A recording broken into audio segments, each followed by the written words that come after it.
Bonjour, chers camarades boursicotteurs, j'espère que vous allez bien aujourd'hui. Je reçois notre plus fidèle collaborateur, j'ai nommé David Saint-Onge. Je pense que David n'a plus besoin de présentation, mais pour ceux qui ne le connaîtraient pas, David est l'auteur du livre Tout sur Bitcoin.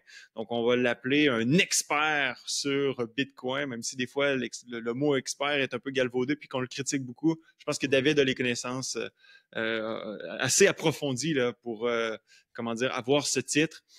David s'est lancé dans un projet récemment, c'est-à-dire de lancer un cours sur l'histoire de la monnaie. On sait que au fondement même de la compréhension de Bitcoin, ben, il y a la compréhension de la monnaie. Et ben, la première question que je vais lui poser, là, donc on va, bien sûr, on refera pas le cours ici ensemble, mais on va discuter justement de la monnaie, de son émergence, de l'importance de la monnaie dans la société, etc. Et on espère bien sûr vous donner l'envie d'aller creuser un petit peu plus loin et d'écouter le cours de David, dont le lien va être dans la description de la vidéo. Alors, David, bienvenue dans cette nouvelle collaboration sur la chaîne Joe Finance. Et ma première question, eh bien, c'est qu'est-ce qui t'a amené à lancer ce cours sur la monnaie? Merci, Gabriel, d'abord pour l'invitation. Ce cours-là, j'ai senti qu'il était nécessaire puisque au fil de mes recherches, là, j'ai lu, je ne sais pas moi, peut-être une quinzaine de livres là, sur l'histoire de la monnaie. Ben, ceux qui suivent la chaîne savent que avant de publier mon livre sur Bitcoin, j'avais lu peut-être 30 ou 40 livres sur Bitcoin. Là, je m'étais fait une bonne tête sur Bitcoin. Les livres sur Bitcoin couvrent beaucoup de sujets économiques. Sur l'histoire de la monnaie, par exemple, le Bitcoin Standard couvre une bonne partie de l'histoire de la monnaie romaine pour expliquer en fait l'inflation, la dévaluation monétaire, ses impacts, ce qui a contribué nécessairement à la chute de Rome. Puis moi, j'étais resté sur ma faim. J'avais réalisé que c'est ça qui m'intéressait le plus dans tout ça. Au sujet de Bitcoin, c'est l'économie, les concepts économiques, les différentes écoles de pensée, puis l'histoire de la monnaie. Mais quand on creuse sur l'histoire de la monnaie, si on suit des cours d'économie, souvent on va nous raconter l'espèce de fable là, que la monnaie est née je sais pas moi, au 7e siècle avant Jésus-Christ, puis on parle des pièces de monnaie, puis ça a évolué du troc, tout ça. C'est pas du tout la vérité, là. Donc, c'est ça que je me suis rendu compte en lisant des anthropologues. Puis, malheureusement, les anthropologues sont souvent militants. J'en ai trouvé des anthropologues qui ne le sont pas, qui citent des faits. Puis c'est super intéressant, c'est de lire un peu comment ils analysent ce qu'on sait de l'histoire pour savoir comment la monnaie a émergé. J'en ai trouvé un ou deux qui sont hyper intéressants, des anthropologues à ces sujets-là. Puis c'est ça qu'on va parler aujourd'hui, c'est ça qui est discuté dans le cours. Mais la plupart des anthropologues qu'on lit, plus mainstream sur la monnaie, c'est des militants comme David Graeber. Fait que là, ils vont se servir du fait que ils vont nous dire que, en fait, la monnaie est née du crédit. La monnaie a toujours été du crédit, puis que l'or est une anomalie, en fait. C'est ça qu'ils vont nous dire. L'or, c'est comme une anomalie. La monnaie était du crédit, puis après ça, la monnaie est devenue une marchandise par la violence ou par quelqu'un a imposé ça, en fait, que c'est comme l'inverse, en fait. Mais bon, c'est leur point. Dans le fond, que l'or, c'était pas bon, puis là, ça empêchait les sociétés d'évoluer parce que la monnaie était rattachée à quelque chose de physique. Fait qu'ils vont nous raconter ça, puis ils vont nous dire qu'en fait, non, au début, c'était de la dette, après ça, c'est devenu une marchandise, puis aujourd'hui, c'est encore de la dette. En fait, ils se servent de ça, c'est pour ça que je dis que c'est militant, pour justifier qu'aujourd'hui, on a du fiat, puis on a le keynésianisme ou la MNT. Fait que c'est ça que moi qui me dérangeait. Je dis, il me semble que c'est bizarre quand on lit le livre moi, je parle beaucoup de Graeber, je connais son œuvre, mais j'ai pas fini son livre. Honnêtement, j'ai abandonné au début, il raconte une histoire sur la dette sans qu'une tête. Là. C'est très, très. Tu vois que c'est axé, tu vois que c'est du militantisme. C'est pas comme les autres livres que j'ai lus qui sont plus neutres ou qui montrent les deux côtés. C'est vraiment un livre militant, c'est vraiment un anthropologue militant. Donc, tout ça pour vous dire que j'ai creusé, j'ai senti le besoin d'aller retourner en Mésopotamie. Donc, j'ai lu peut-être 5 livres sur la Mésopotamie, comment ça fonctionnait, la Mésopotamie. Pour vous donner le contexte, la Mésopotamie, c'est il y a à peu près 5000 ans en Irak, donc au nord du golfe Persique, puis au sud de la Turquie, au sud-est de la Turquie. Ça suit deux Les fleuves, Sumériens, là, les Sumériens. Uruk. Exactement, exactement. Puis après ça, les Assyriens, puis ainsi de suite, là, toutes ces peuples qui ont Babylone, toutes ces villes-là. En fait, c'est ce qu'on parle dans la Bible. Là. C'est cette région-là du monde qui a vu la création de la monnaie. Puis les fameuses tablettes là, sumériennes que j'adore montrer, là, qu'à chaque fois que j'ai l'occasion, je C'est pense que aussi là c'est qu'est une née vraie. l'écriture, hein, c'est important de le Ouais, tout à mentionner. fait. L'écriture cunéiforme, c'était pour des comptables. En passant, l'écriture, ça a été inventé pour des comptables. Fait que ça, c'est vraiment une tablette sumérienne. Elle est magnifique. Ce qu'on voit en haut, c'est les signatures. Puis au milieu, c'est l'écriture cunéiforme. Puis quand je parle de signature, c'est que les gens, ils savaient pas écrire à cette époque-là. Fait que tout le monde avait une espèce de cylindre comme ça en roche. Puis regardez, il y a comme un dessin dessus, il est à l'envers, le cylindre. Puis on roulait ça comme ça. Regardez, c'est exactement le bon format. C'est vraiment fascinant. Est-ce que c'est un Fait que original ou c'est une copie? je pense que c'est une vraie, mais je suis pas sûr. J'ai pas payé ça très cher. Faudrait que tu Puis fasses une aussi, analyse carbone 14. oui, exactement. Puis aussi, c'est pas très éthique d'avoir ça, hein, parce que souvent, c'est des trucs qui sont volés sur des sites archéologiques. Là. En fait, j'espère que c'est une fausse. J'ai attrapé ça sur eBay pour genre $80, quelque chose comme ça. Je voulais avoir une espèce de représentation pour des fins pédagogiques, mais c'est pas super bon de faire le commerce de ça parce que les gens, ils vont sur les sites puis ils les volent, par ça, ils les revendent. Fait que je veux pas vraiment encourager ça. Il y a bien du monde qui vous dit que la place de ça, c'est dans un musée, mais moi, je me considère comme un musée. Je veux le montrer aux gens. J'ai pas acheté ça pour faire de l'argent ou pour avoir une collection privée. Là, j'en ai une, je la montre, puis ça, les gens ils peuvent toucher. Je trouve que c'est c'est un outil pédagogique très intéressant. Mais pour le cylindre, il n'y a aucune façon de savoir si c'est des vrais. C'est impossible. Même les savants là, qui gèrent ça, là, ils se trompent. Il y a des gens, des fois, des gens, ils font des copies. Il y a une anecdote, là, de quelqu'un qui avait fait des copies comme ça, puis ils les avaient donné à un savant, là, comment on appelle ça, un scholar en anglais, là, dans une université. Puis là, il est encore exposé à l'université, puis il n'a pas arrêté de dire c'est un faux, arrête de l'exposer. Puis finalement, le gars, par orgueil ou whatever, il veut pas admettre que c'est un faux.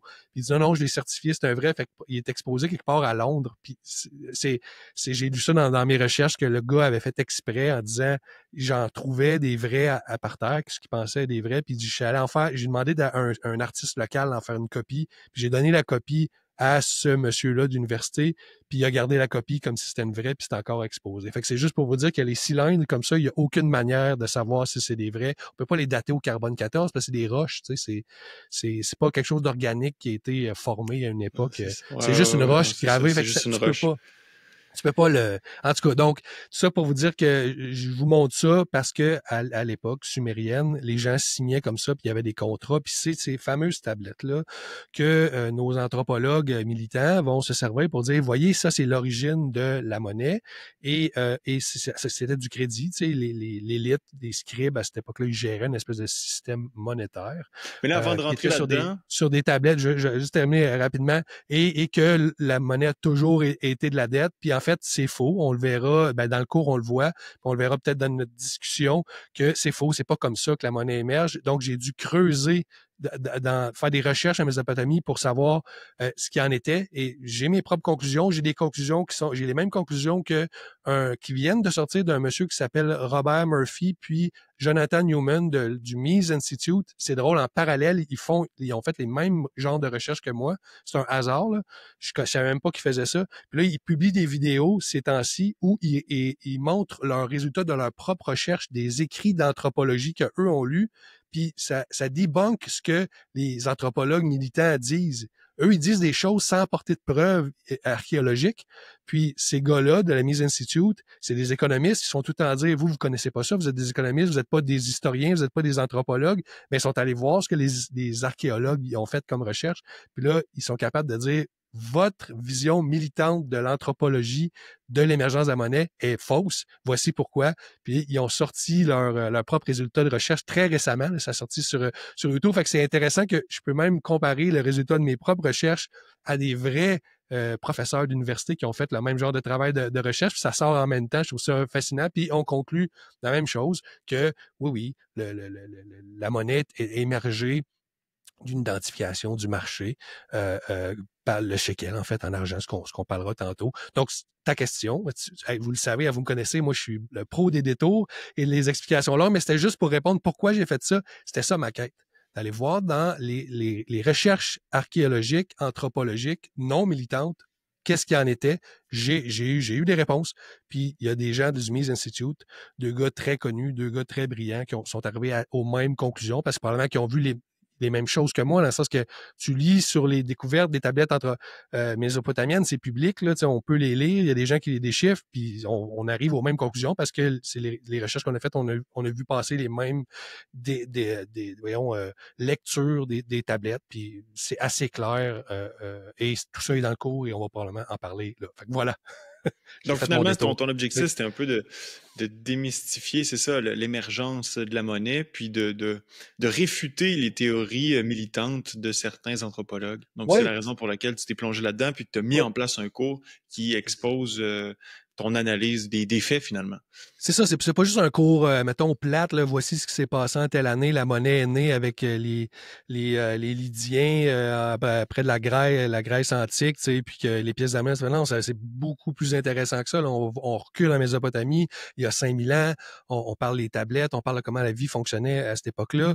Fait que c'est des choses qui sont nouvelles, c'est pas quelque chose que vous avez lu plein de fois, là, c'est des trucs que j'ai pas lus souvent dans des livres de vulgarisation. Disons, je suis allé vraiment dans les sources anthropologiques puis archéologiques pour former cette idée-là. Puis je suis pas le seul à exprimer ces faits-là. Il y a des messieurs très sérieux dans une université qui disent à peu près les mêmes choses parce qu'ils ont fait les mêmes détours que moi. Fait en fait, ce qu'on lit, c'est l'histoire, l'archéologie puis l'anthropologie. Puis ça donne un angle très différent des anthropologues que j'appelle des anthropologues militants qui veulent nous dire que la monnaie est du crédit pour pour que ça soit saisi par l'État puis que ce soit l'État qui gère ça. C'est ça leur but. C'est ça. Madame Kelton du déficit mythe, mettons, de la MMT, la Modern Monetary Theory, c'est le même concept. Elle veut nous faire croire que la monnaie a toujours été du crédit pour pouvoir aujourd'hui imprimer de la monnaie puis que ce soit l'État qui gère la monnaie. Voilà. Non, puis le cours est super bien structuré aussi, puis en plus, il est ponctué de discussions avec des intervenants comme Théo Mogenet, comme Ulrich Fromy. Oui, sur l'histoire, sur bon, divers sujets. Bref, encore une fois, le lien dans la description. On vous refera pas l'ensemble des discussions ou de ce qui est parlé par David dans ce cours-là, mais très intéressant, très bien structuré.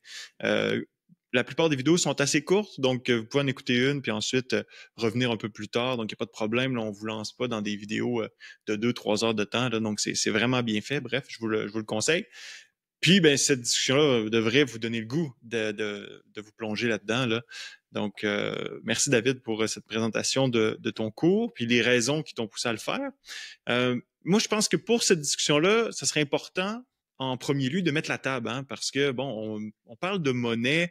Quand on pense à la monnaie, on pense tout de suite aux pièces de monnaie. D'ailleurs, tu t'en as fait allusion il y a quelques minutes, là, donc tu parles, la monnaie a été inventée en moins 620 Jésus, en Lydie, puis c'est la Grèce, etc. Mais en fait, le concept de monnaie, ça va beaucoup plus loin, c'est beaucoup plus complexe que les simples pièces métalliques. Puis en fait, les pièces métalliques arrivent assez tardivement finalement dans la ligne du temps de la monnaie. Là. Absolument. Donc, la monnaie a été inventée, puis c'est pas sa première forme, les pièces métalliques. Donc, pour mettre la table de notre conversation, donc pour qu'on ait de bonnes bases, est-ce que tu pourrais nous expliquer en fait c'est quoi la monnaie? C'est très théorique, là, mais qu'est-ce que la monnaie? Puis le lexique qui s'y rapporte, parce qu'il y a plein de termes aujourd'hui. On parle d'argent, on parle de monnaie, on parle de devise. Donc, il y a plein de choses qui entourent la monnaie.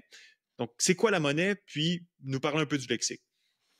La monnaie, c'est simplement en fait, je pense que c'est un bien. Il faut s'entendre sur le fait que c'est un bien. Et c'est simplement un bien qui nous permet, auquel on pense qu'on va pouvoir acquérir et qu'on va pouvoir récupérer une valeur comparable dans le futur. Moi, ça, c'est ça, ma définition de la monnaie.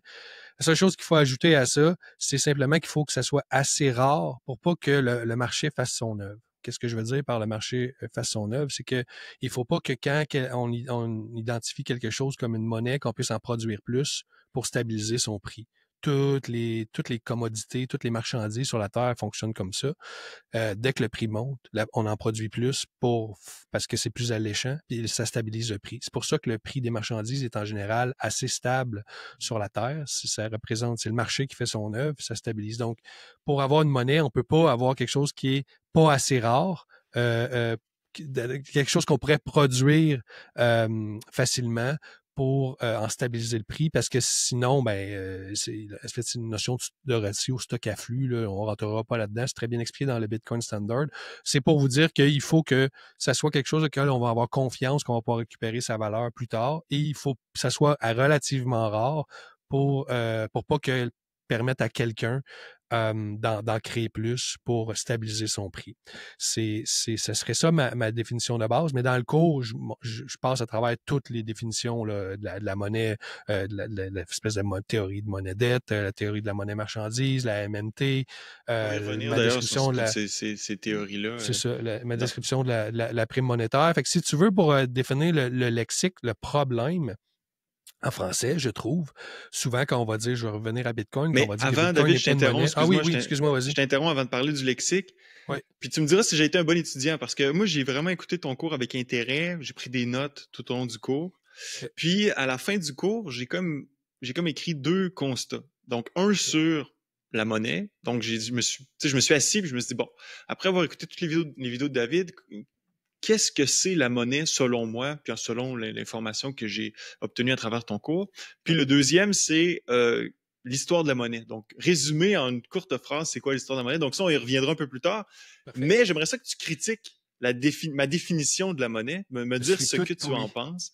Oui. Alors là, moi, voici comment je définis la monnaie. Donc la monnaie, c'est une technologie qui permet de préserver et de transférer la valeur dans le temps et dans l'espace, dont la forme a évolué à travers l'histoire au rythme des avancées technologiques.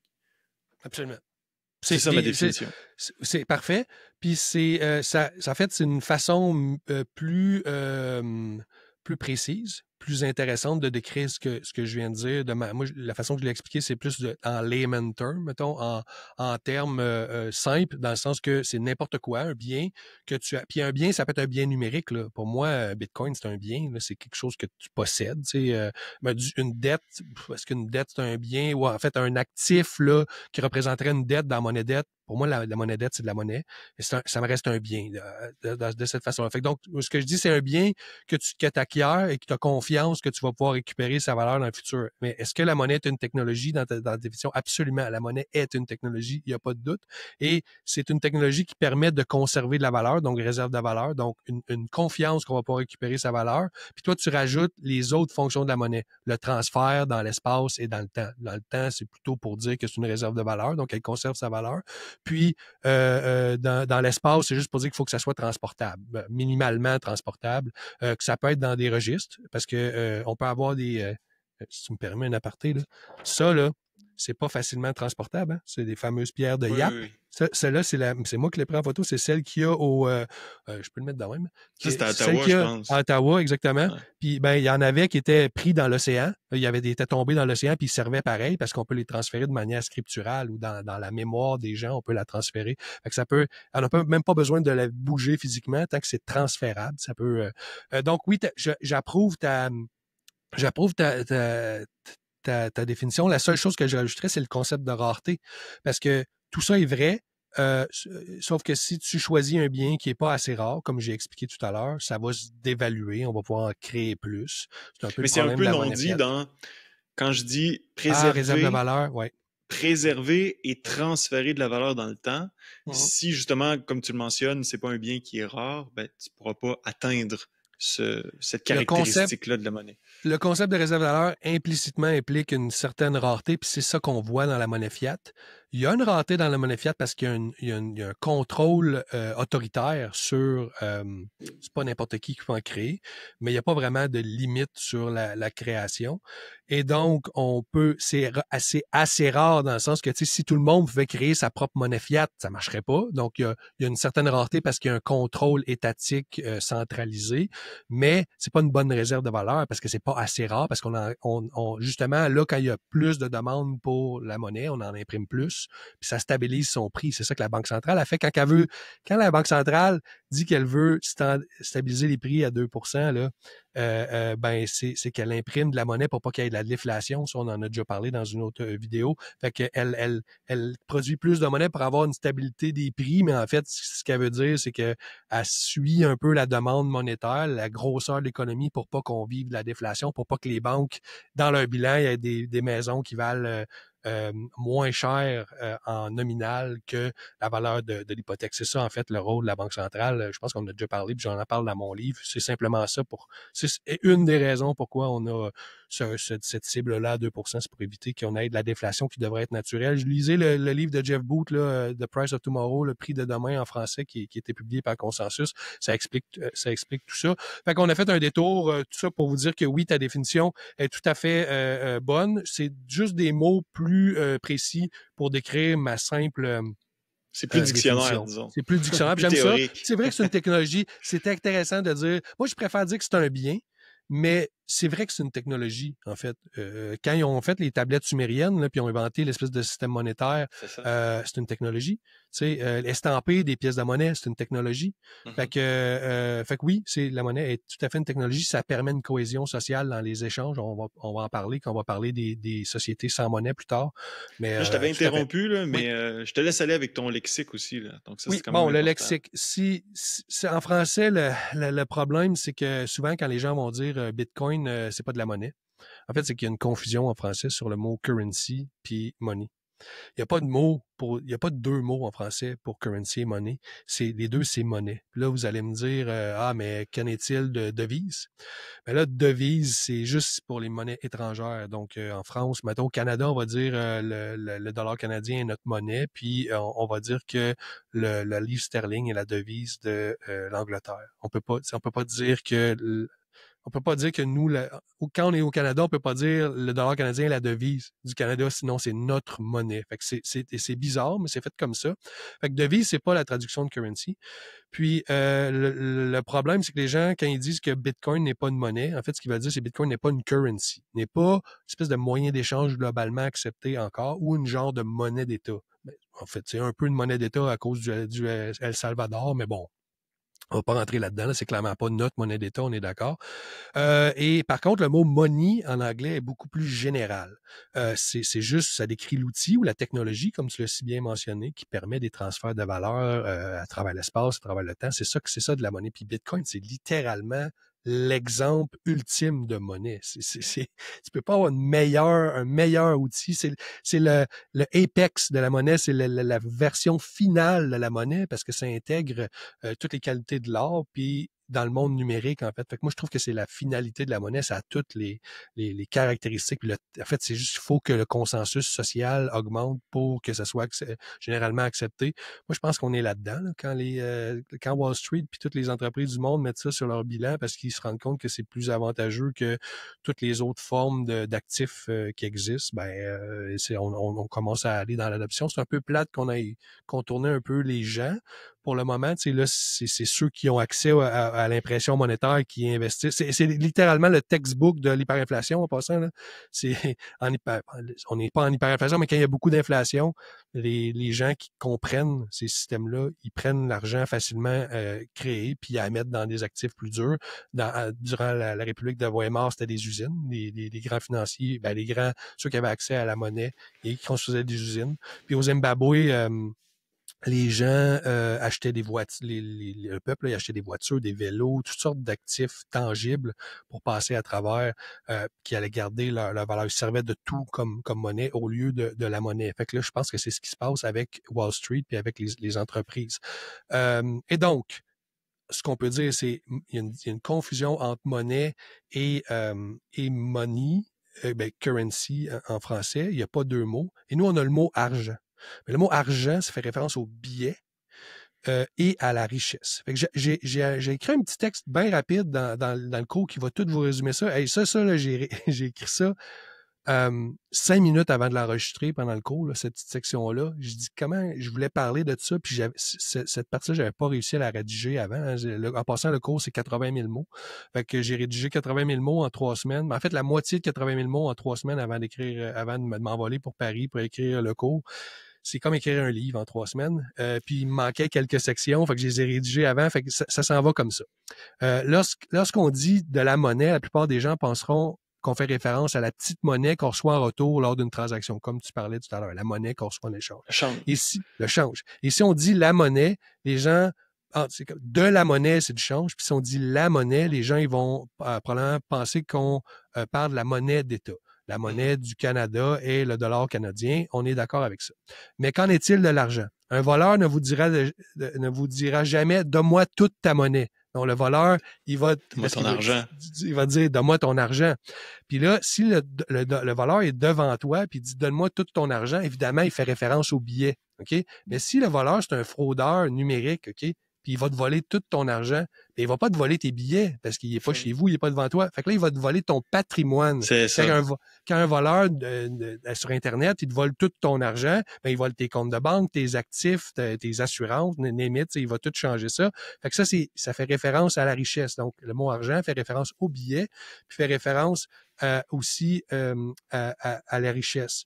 Fait que c'est vraiment la façon, en le mettant d'un côté pratique, que je peux décrire c'est quoi ces définitions-là, parce que dans l'usage, comme je viens de le démontrer, on le voit parfaitement que de la monnaie, puis la monnaie, c'est le même mot, mais ça veut pas dire la même chose. On parle du change, puis on parle de la monnaie d'un pays. Puis quand on parle de l'argent, ça dépend du contexte. Si on est face à face, si tu me parles de l'argent, ça peut faire référence au billet.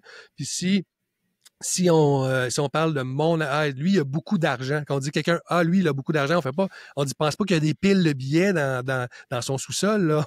On pense il y a beaucoup de biens, il y a beaucoup d'actifs, donc on parle de richesse. Ça, là, moi, je connaissais pas ça, ces nuances-là, avant de faire des traductions de livres. Ce qui m'a formé à ça, là, j'ai traduit 3 ou 4 livres, là, dans ma carrière de traducteur, des livres sur Bitcoin, puisqu'il y avait personne d'autre pour le faire à l'époque, là, de 2-3 ans. Maintenant, il y a toute une équipe qui fait ça chez Consensus, là. Plein de monde qui nous ont remplacés sur les premiers qui avaient fait ça. Mais il fallu que j'essaie de traduire les mots money, currency, de trouver les significations de devises. Puis, faut se gratter la tête un peu. Ça. C'est pas si évident que ça, comme tu viens de le présenter. On a creusé, puis on a trouvé ça à la gang. Bon, on s'est entendu puis mon éditrice aussi a fait un bon travail là-dedans pour m'expliquer justement que nous autres, on utilisait devises. Mais elle disait, tu peux pas utiliser devises. Devises, c'est, en tout cas, tout ce que j'ai d'expliquer. Ben, c'est en faisant ce travail-là qu'on a creusé ça, parce que ça fait pas du tout partie de la connaissance commune, là. On les utilise naturellement de la bonne façon à cause qu'on est habitué des expressions, de la façon de les utiliser, mais on n'a aucune idée de ces nuances-là, là. Les gens disent argent pour monnaie, puis monnaie pour argent tout le temps, mais c'est pas exactement interchangeable. Voilà. Donc là, je pense qu'on a bien mis la table, c'est-à-dire qu'on a défini c'est quoi la monnaie, donc technologie qui permet de préserver et de transférer de la valeur dans le temps, dans l'espace. Puis, on a parlé du lexique. Donc là, vous comprenez, là, chers auditeurs, qu'on va parler de la monnaie et non pas du petit change ou du patrimoine. Hein? Alors, maintenant qu'on sait que c'est quoi la monnaie, là, c'est important de comprendre comment elle a émergé. On en a fait allusion un petit peu. Elle n'émerge pas en moins 600 en Lydie, là, puis en Grèce. Là. On n'est pas là du tout. Là. On a parlé de la Mésopotamie. On va y revenir dans quelques instants. Puis là, il y a plusieurs théories à ce sujet sur l'émergence de la monnaie.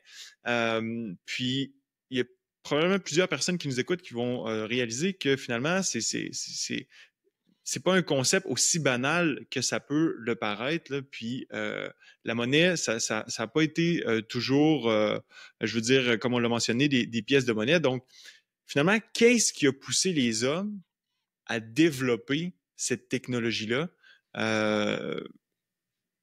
Comment les hommes en sont arrivés à dire, est-ce que c'est parce que, par exemple, ils faisaient du troc, puis là, le troc s'était rendu compliqué? Est-ce que c'est le truc de crédit-dette dont tu parlais? Qu'est-ce qui a amené les hommes à dire, on développe une nouvelle technologie, la monnaie, pour fluidifier les échanges, je ne sais quoi. Excellent. Je pense qu'il y a 4 choses qu'il faut couvrir. Il faut parler je vais les nommer pour ne pas les oublier, là. Il faut parler du néolithique. On va commencer par ça. Après ça, on va parler rapidement de la Mésopotamie qu'on a déjà couvert. On va parler de l'Égypte. Puis on va parler de la Chine, parce que la Chine est un extraterrestre extraordinaire pour comprendre l'émergence de la monnaie. Tout ça s'imbrique. Pour répondre à la question, en fait, on le sait pas. En fait, on sait littéralement pas comment. Carrément. On n'a pas de preuve. On le sait pas, en fait. On n'a pas de preuve, mais moi, j'ai ma théorie. Mais il n'y a pas de théorie établie, prouvée, là, basée sur des faits. Là. Basée sur des faits archéologiques. De plus en plus, on en a. Ça se précise, puis c'est très récent. Je vais le mentionner, là, on a trouvé des tablettes de chocolat d'argent, c'est comme des blocs, comme une barre de chocolat caramel qu'on pouvait casser on pense que c'est les premières formes de monnaie qui étaient quand même pesées. C'était juste que c'était pratique pour les casser, pour les transporter. Puis ça, bon, ça nous fait penser. Puis aussi, en fait, ce que Jonathan Newman dit dans une conférence très récente, c'est qu'on a trouvé qu'il y en a qui étaient remplis de cuivre. Fait qu'il y avait déjà de la La contrefaçon. fraude. Fait que là, ce qui est intéressant, c'est que c'était pas du tout de l'argent, métal, qui était utilisé pour ses valeurs, ses utilités propres, parce que c'était rempli de cuivre. Fait que c'était vraiment une forme de monnaie pour échanger qui était précoupée. Fait que ça, c'est très, très... tu vois, ce que je voulais juste le mentionner parce que c'est une des formes archéologiques, une des trouvailles archéologiques qui tend à penser que ça a probablement été choisi par le marché. Mais je vais vous expliquer c'est quoi facilement. Là, vous allez voir, c'est pas très compliqué. C'était quoi la dualité? Est-ce que la monnaie venait du commerce, du marché, à l'émergence du marché ou à l'émergence de l'autorité? C'est ça qu'on va voir. Ça va être très rapide. Mais je vais commencer par le néolithique. En fait, pourquoi on a besoin de monnaie? C'est super simple. Si on n'a pas besoin de monnaie, en fait, je peux vous expliquer pourquoi on n'a pas besoin de monnaie de manière très simple. Quand on est une petite tribu, OK, qui se font confiance, le chiffre, c'est à peu près jusqu'à 150. On peut connaître les gens assez pour leur faire confiance. C'est à peu près, je pense que c'est le nombre de Dunbar, mais je suis pas assez Mais on sûr. peut Tantôt, s'imaginer, par exemple, un petit village sur la Côte-Nord au Québec, là. Il y en ouais, a des villages de 100, 150 personnes, Tête à c'est ça. Baleine, La Romaine, dans ces places-là, là. Tout le Les monde se gens connaît. là-bas se font confiance, puis la réputation, le nom, là, ça a une valeur que ça n'a plus aujourd'hui dans les grandes villes. Exactement. Fait que tu n'as pas besoin de monnaie quand tu es 150 et moins, et quand tu fais ta propre subsistance, quand il n'y a pas de spécialisation. Donc, au néolithique, tu n'avais pas besoin de monnaie. Parce Alors là, que tout le David, monde, néolithique, peux-tu nous oui, situer dans le temps? On est à quoi, moins 15 000 environ? je pense que ça va jusqu'à moins 8000. Je suis pas un expert là-dedans, là, dans ces dates-là. On pourrait le... Attends, je Je vais vais me prendre regarder deux de le notes. trouver. Néolithique, il me semble que c'est 8000. Puis le nombre de Dunbar aussi, je vais me le vérifier. Dunbar, Alors, le tantôt que j'ai mentionné. néolithique s'étend de environ moins 6 000 à moins 2200 avant notre ère. C'est ça, c'est jusqu'à l'âge de bronze, en fait. Mais non, 2200, c'est À tard. date Mais de oui, je début, pense que non, c'est ça. excuse, moins 10 000, c'est ça. Moins 10 000 avant Jésus. C'est ça, OK, oui. Fait que c'est, mettons, à peu près 8000, t'as raison. Fait que c'est avant, en fait, qu'on forme les premiers groupes, les premiers villages. C'est comme une Village, c'est ça. espèce de vie chasseur-cueilleur, là, avant qu'on on forme la première agriculture. En passant, je le décris super bien dans le cours, là. Tu sais, ce qu'on nous apprend à l'école, là, que on s'est regroupé puis on a fait l'agriculture puis tout ça, là, c'est pas tout à fait vrai, là. On a été longtemps à des villages où on n'avait pas d'agriculture, où on vivait des ressources. Mais on ne sait pas si à un moment donné, on était trop, puis ça prenait de l'agriculture pour nourrir plus de monde, ou c'est juste à cause que les changements climatiques de l'époque, genre les animaux qu'on suivait, ben ils sont partis. En tout cas, donc, mais quand on a fait des villages, bon, on avait un besoin de protection de ce qu'on récoltait. Fait qu'on s'est mis ensemble, on a fait des greniers, en fait, ces choses-là, puis on a tout fait ça avant qu'on développe l'agriculture, parce qu'on se mettait à côté d'endroits qui produisaient naturellement des céréales, tout ça. Ça, c'était bien avant l'agriculture. Fait que c'est pas genre, on s'est regroupé puis on a fait de l'agriculture parce que ça s'est comme fait par étapes puis on sait pas exactement pourquoi on a fait l'agriculture. Mais là, tout ce que je voulais mentionner par rapport au néolithique, c'est que à un moment donné, il y avait des ressources qu'il n'y avait pas dans toutes les régions. Par exemple, du bitume en Mésopotamie et de la obsidienne en anglais, une espèce de roche. Oui, c'est une roche qu'on peut casser, puis avec laquelle Exact, on crée des pointes de flèches, des c'est couteaux. ça. Ce genre Ah, de mais ça, il n'y en truc, là. avait pas Un genre de partout. silice, là, un peu, là. C'est ça, une espèce de roche qui permettait. Puis il y avait de la roche verte aussi. Ulrich qui en parle dans le cours, une sorte de roche verte. Il y avait toutes sortes d'éléments comme ça qui venaient de différents secteurs. Fait que là, si tu veux échanger, toi, si tu en as besoin puis tu n'en as pas, ben, tu vas trouver quelque chose que toi, tu as dans ta région, puis tu vas pouvoir l'échanger avec l'extérieur. Puis ça, c'est comme le troc. Puis ça marche bien. Fait que ça, les gens disent souvent, les anthropologues, ils vont dire qu'il n'y a pas de preuve qu'il y a eu des sociétés qui étaient basées sur le troc. Mais ça, c'est vrai. Les gens, ils fonctionnaient pas par le troc à l'interne. Ils faisaient du crédit informel parce qu'ils étaient moins de 150. Ils se connaissaient tous, puis ils se faisaient du crédit. Le seul temps où les monnaies étaient utilisées, c'était pour payer des dots, puis le wergeld. Fait qu'avant qu'on ait des systèmes de justice quand tu faisais un meurtre, la réparation, c'était comme œil pour œil, dent pour dent.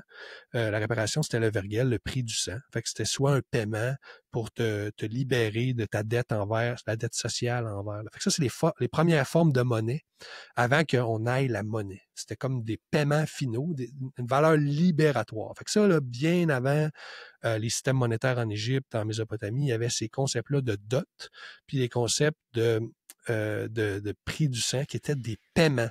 Fait que c'est comme de la proto-monnaie. Ça, c'était la seule utilisation de la monnaie à l'époque où on n'avait pas besoin de monnaie pour les échanges entre sociétés, qui étaient de tout petits nombres, en bas du nombre de Dunbar, qui est 150, puis que les gens faisaient leur propre subsistance. Qu'est-ce qui a amené à la monnaie? C'est les échanges, la spécialisation, donc la poterie. Quand on a commencé à faire de l'agriculture, on a commencé à vouloir storer nos grains. On a inventé la poterie, c'est une technologie. Puis, après ça aussi, il fallait les sociétés se sont entendues implicitement sur des biens qui étaient facilement échangeables. Par exemple l'obsidian ou du bitume, tout ça qui était rare, qui n'était pas dans toutes les... Et ça, c'est les partisans de la théorie de la monnaie marchandise vont dire que, vous voyez, c'est une expression que le marché va décider d'un bien, d'une marchandise, qui va être très facilement échangeable, puis ça pourrait devenir une base pour être une monnaie. Ça, c'est un peu, généralement, l'état de ce qu'on sait de cette époque, puis on voit déjà que voir les partisans de la monnaie crédit qui vont dire, ben vous voyez, à l'époque, il n'y avait pas besoin de monnaie, ils se faisaient des crédits informels dans leur petit groupe. Puis là, Ça, quand tu parles vrai. de crédit informel, peux-tu nous Ben, donner un c'est exemple juste toi, concret? tu me dois. Ben, tu sais, genre, je te donne, t'as besoin d'une poule. En fait, c'est que le troc, ça marchait pas bien. Les gens n'utilisaient pas le troc à l'interne. Ils disaient pas, genre, je vais te donner une poule contre 3 crayons. Là. C'est comme un Il y avait échange pas de de crayon. services, dans le fond. Là. Donne-moi C'est 2 ça. œufs, puis la semaine prochaine, je vais aller travailler chez vous Ça. pendant une demi-journée. Puis même Ulrich, il mentionne que ça, c'est du troc pareil, c'est juste du troc différé. Mais bon, eux autres, ils appellent ça du crédit informel. Ah, C'est juste que c'est pas nécessairement noté, whatever. C'est pas exact. Là. C'est pas comme le troc qu'on va faire une équivalence entre, j'ai dit crayon, c'est pas ça, j'aurais dire une poule contre 2 lances, mettons, tu sais. Il y avait, tu sais, il y a pas de trace d'équivalence de tout ça. Il devait en avoir, là, mais il faisait pas vraiment ça. Il se faisait genre, moi, je te donne une poule tout de suite parce que t'en as besoin, puis tu me donneras quelque chose plus tard. Mais ça fonctionne encore comme ça. ça dans les petites communautés. Là, pour ceux qui vivent à l'extérieur des grandes villes, dans les petits villages, les gens se connaissent. Ça arrive souvent qu'ils s'entraident entre eux. Puis tu sais très bien que le gars qui est venu t'aider pour construire le cabanon dans ta cour, mais quand il va avoir besoin d'aide, toi aussi, tu vas y aller. Donc, j'imagine que ce concept-là, ça représente un peu ce dont tu parles. C'est exactement ça. Ah. Et donc, après ça, je vais finir avec le néolithique, c'est juste pour vous amener après plus loin, quand on a eu de la spécialisation, de la poterie, des gens qui faisaient des outils, tout ça, c'est là qu'on a commencé à avoir des échanges, à avoir un besoin d'une forme de monnaie ou d'un bien, ou ça peut rester du crédit, mais une forme d'un bien pour faire des échanges. Puis c'est là qu'on a commencé à avoir les inégalités. Puis j'ai vu un clip récemment d'un économiste en France qui passait à la télé qui disait que, en fait, le méchant patriarcat, puis tout ça, ça origine justement de la Mésopotamie quand il y a eu de la spécialisation, puis qu'il y a eu les inégalités, on s'est regroupé en village, en ville plutôt, pardon. Puis c'est là que la spécialisation est arrivée, puis c'est là qu'on a eu les écarts de richesse. Puis c'est vrai d'une certaine façon. C'est donc, je trouve ça un peu intense de dire comme ça par rapport au patriarcat. Là, pour moi, ça doit être un peu avec un angle militant. Là. Je suis pas assez connaissant pour défendre ou infirmer sa théorie, mais moi je l'ai vu en fait dans mes recherches qu'à l'époque du néolithique, toutes les maisons sont pareilles, tout le monde c'est un peu l'espèce de rêve communiste là, que tout le monde est égal, tout ça. Puis souvent les théories de communisme ils vont référer à ces époques-là où tout le monde était égaux, ça fonctionnait, oui, mais c'est des petits villages. Dès que tu montes en société, tu as besoin de la monnaie, on va le couvrir plus tard, mais c'était juste pour vous dire que quand on voit la spécialisation des artisans, le développement de l'artisanat, c'est là qu'on voit que les maisons commencent à changer. Les maisons sont plus toutes pareilles. Ceux-là qui faisaient de l'artisanat, il y a une plus grosse maison parce que le concept de richesse apparaît. Puis avec le concept de richesse, évidemment, tu as le concept d'inégalité. Les deux sont ensemble parce que plus tout le monde est égaux, parce que le dude qui fait de l'artisanat que tout le monde veut acheter, ben lui, il peut accumuler de la richesse. Contrairement au paysan qui fait juste faire de la culture de subsistance, il fait peut-être un peu de surplus, mais juste assez peut-être pour acheter un peu d'artisanat. Mais le mec qui fait de l'artisanat, il peut se mettre plus riche. Puis là, il y a les notions après ça, il y a des gens qui accumulent, les chefs ils accumulent, des trucs que les artisans ils font, puis là, ça donne du prestige, puis là, on voit le concept d'inégalité qui se crée. Fait que ça, moi, dans mes recherches, c'est de la sociologie ou de l'anthropologie, technologie de base, là, ceux qui ont étudié ça à l'université, c'est probablement très présent chez eux. Moi, j'avais pas fait ces cours-là, malheureusement. Puis ça m'a vraiment intéressé de voir que ça part de là, toutes ces notions d'inégalité. Donc, ça, c'était le néolithique. Mais après ça, on a l'âge de bronze. Et c'est l'âge de bronze, c'est, mettons, moins 3000 jusqu'à l'âge du fer, qui est, mettons, 800. En passant, c'est pas tout pareil partout dans les Non, régions. c'est ça. C'est différent parce qu'ils découvrent pas le bronze En même temps. en même temps. Là. Mais mettons, là, l'âge de bronze, c'est... Genre en Amérique du Nord, il n'y a jamais eu d'âge de bronze. ben, genre, c'est ça. Puis ils sont allés à l'âge de fer Ils sont direct. restés à l'âge de pierre tout le temps. Non, mais il me semble à un moment donné, il y a un l'âge de... As-tu l'âge de fer? Il me semble que j'avais vu ça récemment. Non, parce que les premiers outils de Non. fer sont arrivés avec les Européens. Sont arrivés avec les... c'est ça, t'as raison. Oui, c'est ça, sont restés à cet âge-là longtemps, en effet. Mais donc, au Moyen-Orient, donc dans la Mésopotamie, l'âge de fer, mettons, c'est ça, jusqu'à à peu près 800. C'est, mettons, après la naissance de la ville de Rome, mettons, là. Tu sais, c'est dans ces eaux-là, c'est ça qu'on pourrait parler de l'âge de fer. Fait que, durant l'âge du bronze, mettons, de la Mésopotamie, moins 3000 jusqu'à l'âge du fer, qui, en passant, coïncide à peu près avec l'apparition des pièces de monnaie. Ça, je trouvais ça intéressant aussi. On a besoin d'une évolution, on a la création de systèmes monétaires, que ce soit sur les tablettes ou que ce soit des métaux pesés, parce qu'on a des civilisations. C'est vraiment ça. Il y a des, tu sais, à Ur puis à Uruk, il y a des premières villes où il y a 80 000 personnes. Il y avait même une région, à une certaine époque, qui avait 1 million de personnes. Avec tous les villages, les villes, avoisinantes. Il y avait des centres métropolitains, en fait, avec 1 million de personnes. Fait qu'imagine, tu peux pas juste avoir de l'agriculture de subsistance. Là. Ça veut dire que ce qui est marginal autour, tous les terrains en marge de la ville, c'est de la culture intense pour... Donc, il y a une spécialisation. Ben oui, clairement. Puis ceux qui vivent dans la ville, il y a des artisans, il y a l'élite, tout ça. Puis là, ce que je voulais mentionner par rapport au système monétaire du temps de la Mésopotamie, ce qu'il faut comprendre, c'est que c'est réservé à une élite. Parce que c'est ceux qui savent écrire ce fameux système de crédit, là, ceux qui disent que la monnaie vient des tablettes sumériennes du crédit, il faut penser que c'était réservé à une certaine élite. Et mettons qu'il y avait 10% de la population qui faisait partie de l'élite. Je sais pas le chiffre, là, mais on va dire ça comme ça, une partie que la population qui était l'élite ecclésiastique. En fait, le temple, à l'époque, c'était le centre, c'était la mairie, c'était le centre de la ville, c'était le centre religieux, c'était le centre économique, c'était le temple. Ils géraient tout ça. C'était des organisations assez centralisées qui géraient. Ils étaient souvent propriétaires des terres, tout ça, puis les gens payaient des taxes souvent payées en nature, parce qu'il n'y avait pas encore de monnaie à proprement parler, mais il y avait des systèmes monétaires, c'est ça qu'on va voir. Et donc, ces systèmes monétaires-là, qui étaient basés sur le crédit, sur les fameuses tablettes, étaient centralisés au top, tu sais, parce que il y avait un contrôle sur les outils monétaires, parce qu'il y avait juste les scribes qui savaient lire et écrire. Donc, il y avait un monopole technologique sur l'écriture. Et voilà, c'est ça qui est intéressant de ramener ça à la technologie. Donc, il y avait bien un système monétaire basé sur le crédit, mais monsieur, madame, tout le monde, là, leur monnaie à cette époque-là, c'était des mesures de grains puis des mesures d'argent. Puis ça, c'était facile à comprendre. T'avais pas besoin c'était des pesées d'argent. T'avais pas besoin de savoir lire pour utiliser ça. Donc, c'est comme ça que ça fonctionnait. Les gens payaient des taxes en nature, en grains ou en argent, métal, pesé au temple. Puis il y avait donc les deux étaient là en parallèle. Il y avait la monnaie dette des tablettes sumériennes et il y avait la monnaie métal qu'on appelle le shekel, qui est dans la Bible. Là, où je voulais en venir, c'est que ce qu'on sait pas, on sait pas si ça a été imposé par le clergé, par l'élite, en top-down, ou ça a émergé du marché, puis que c'est le marché qui identifiait la mesure d'argent, disons, comme l'unité de compte. On ne sait pas si ça a été imposé. Moi, je pense que ça n'a pas été imposé. Je pense que c'est né du marché. Pourquoi? Parce qu'il y a un exemple très connu dans ce domaine-là, à Kanesh, en Anatolie, donc la Turquie actuelle, qui échangeait de l'argent métal contre du textile qui venait d'Azur, donc les Assyriens, leur centre était Azur au nord, en fait, de la Mésopotamie. Et on sait que ce métal-là était utilisé comme réserve de valeur et non comme marchandise. Il n'était pas thésaurisé pour être utilisé pour ses valeurs, pour son utilité propre, mais comme une réserve de valeur. Fait que moi, j'y vois une utilité monétaire et on voit que ça émerge. On ne sait pas si ça a émergé de là, mais c'est une preuve que les commerçants s'en servaient.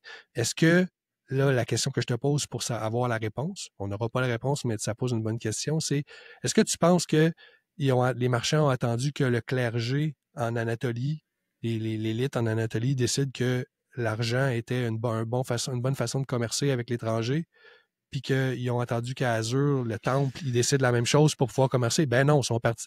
Les gens d'Azure sont partis là-bas avec du textile ou avec, ou avec de l'argent métal, sont allés là-bas puis ils savaient qu'ils allaient l'accepter parce que c'était quelque chose qui émergeait du marché. Fait que moi, c'est ma théorie.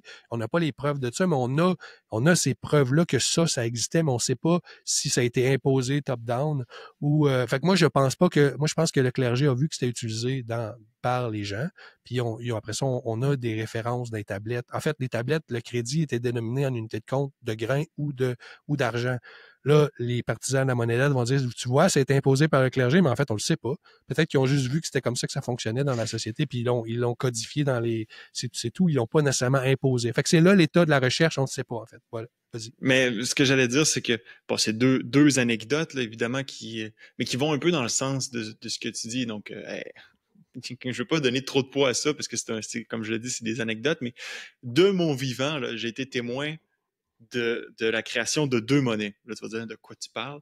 Mais la première, je crois qu'on en avait déjà discuté dans une autre vidéo, c'est-à-dire sur le jeu Diablo 2.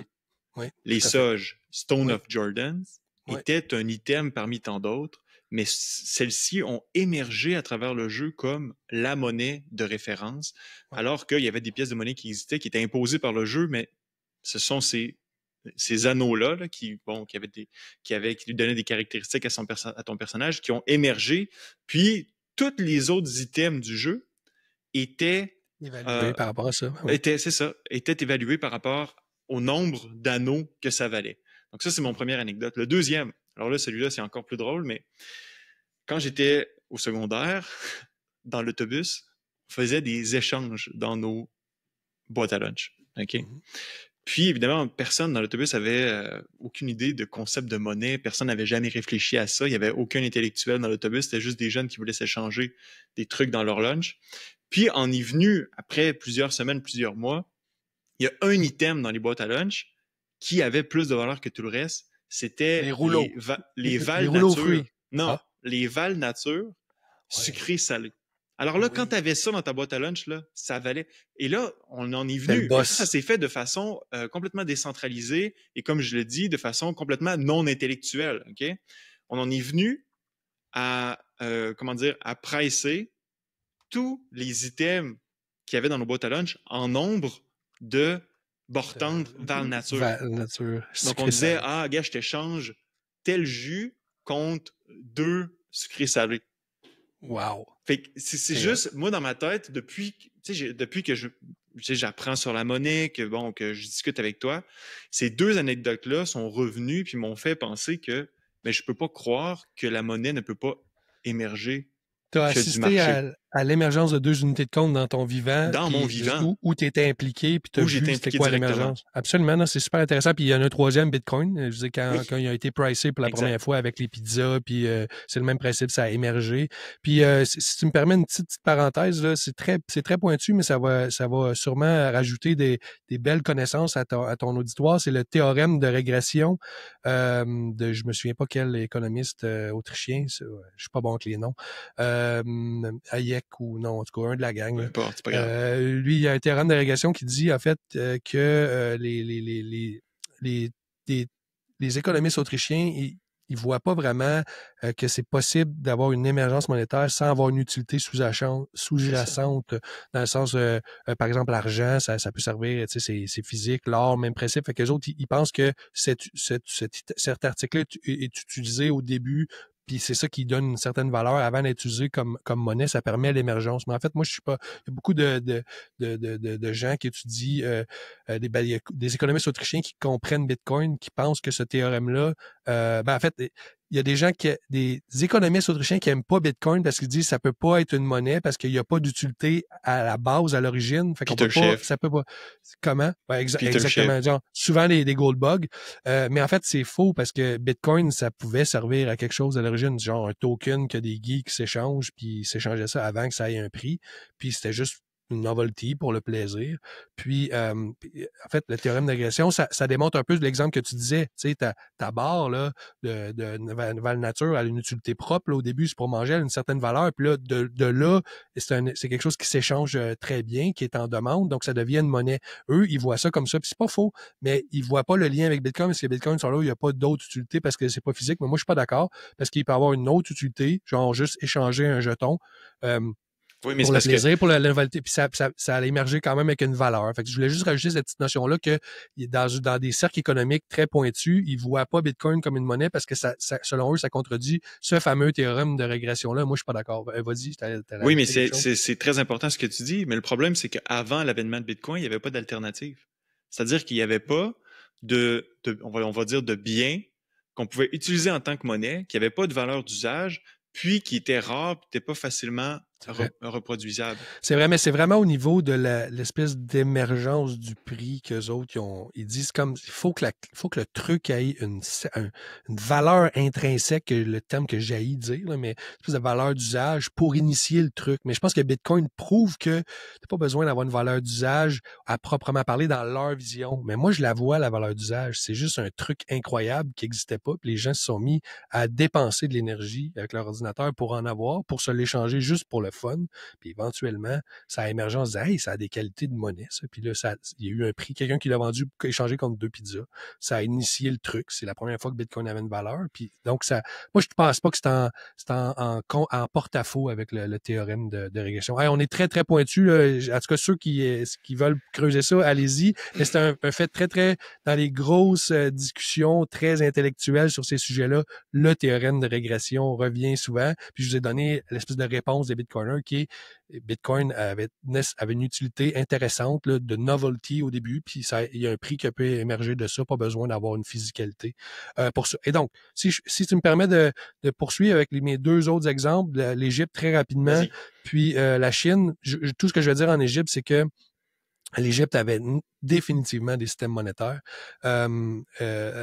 Presque à travers tout, là, c'est long, l'Égypte, là, je veux dire, mettons, l'Égypte à laquelle je fais référence, ça part des grandes pyramides, mettons, au moins 3000 avant Jésus-Christ à 500, pas 500, plus tard que ça, jusqu'à temps que Rome les annexe, là, tout ça, là, ou même que Alexandre le Grand y arrive. Ouais. En fait, jusqu'à l'apparition de la monnaie, il y avait des pièces de monnaie, pardon. Il y avait de la monnaie, des systèmes monétaires, mais ils n'étaient pas étampés. Eux autres, ils pesaient tout le temps. Même, ils pesaient la monnaie grecque. Puis ils pesaient la monnaie romaine jusqu'à tard après l'apparition des pièces de monnaie qui étaient pratiques parce que tu n'avais pas besoin de le peser. Ça fluidifiait les échanges. C'est ça la valeur d'une pièce de monnaie, c'est que ça fluidifie les échanges. Tu n'as pas besoin de le peser, mais eux continuaient à le peser. Fait qu'il y avait des systèmes monétaires. C'est super clair. Là, j'ai un livre ici. Ce livre-là, là, ceux qui s'intéressent à ce sujet-là, lisez ça, c'est en français en plus, c'est rare. C'est des anthropologues non militants, qui sont neutres, qui sont très intéressants à lire, et ils mentionnent toutes sortes de systèmes monétaires à travers les millénaires là, de l'existence de ce royaume, de ces royaumes en Égypte. Puis il y avait définitivement des systèmes monétaires, c'était souvent des ronds, des cercles d'argent, des pièces d'argent non estampées, puis il y avait définitivement des systèmes monétaires parce que c'était une grande civilisation, on va en parler plus tard, puis quand tu as une grande civilisation, tu as besoin de quelque chose pour faire des échanges, là, à moins que ce soit très autoritaire.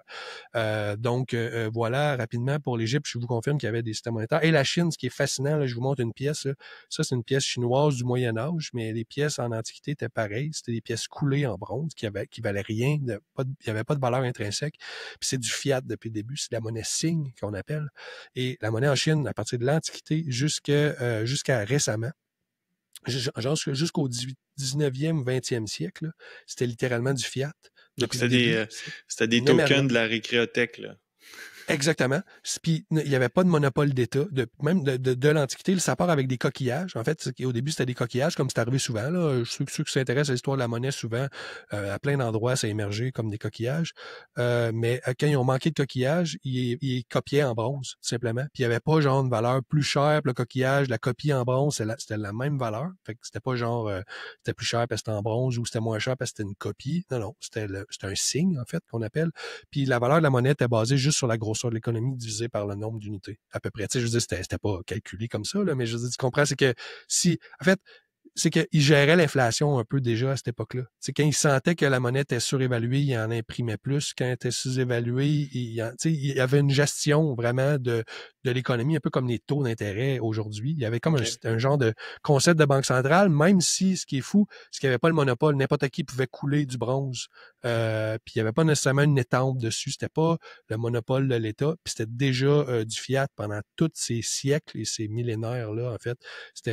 Ça m'a frappé parce que j'avais pas lu ça ailleurs. On parle souvent de la Chine, en fait, que c'est les premières expériences de monnaie papier, mais c'est très réducteur. Ceux qui ont fait ça, ils n'ont pas creusé assez dans les phénomènes anthropologiques. C'est bien plus intéressant ça, c'est que la monnaie métal, les pièces de monnaie, a jamais été considérées pour leur valeur intrinsèque. C'était vraiment du fiat depuis le début. Puis je vais aller plus loin que ça, Gabriel.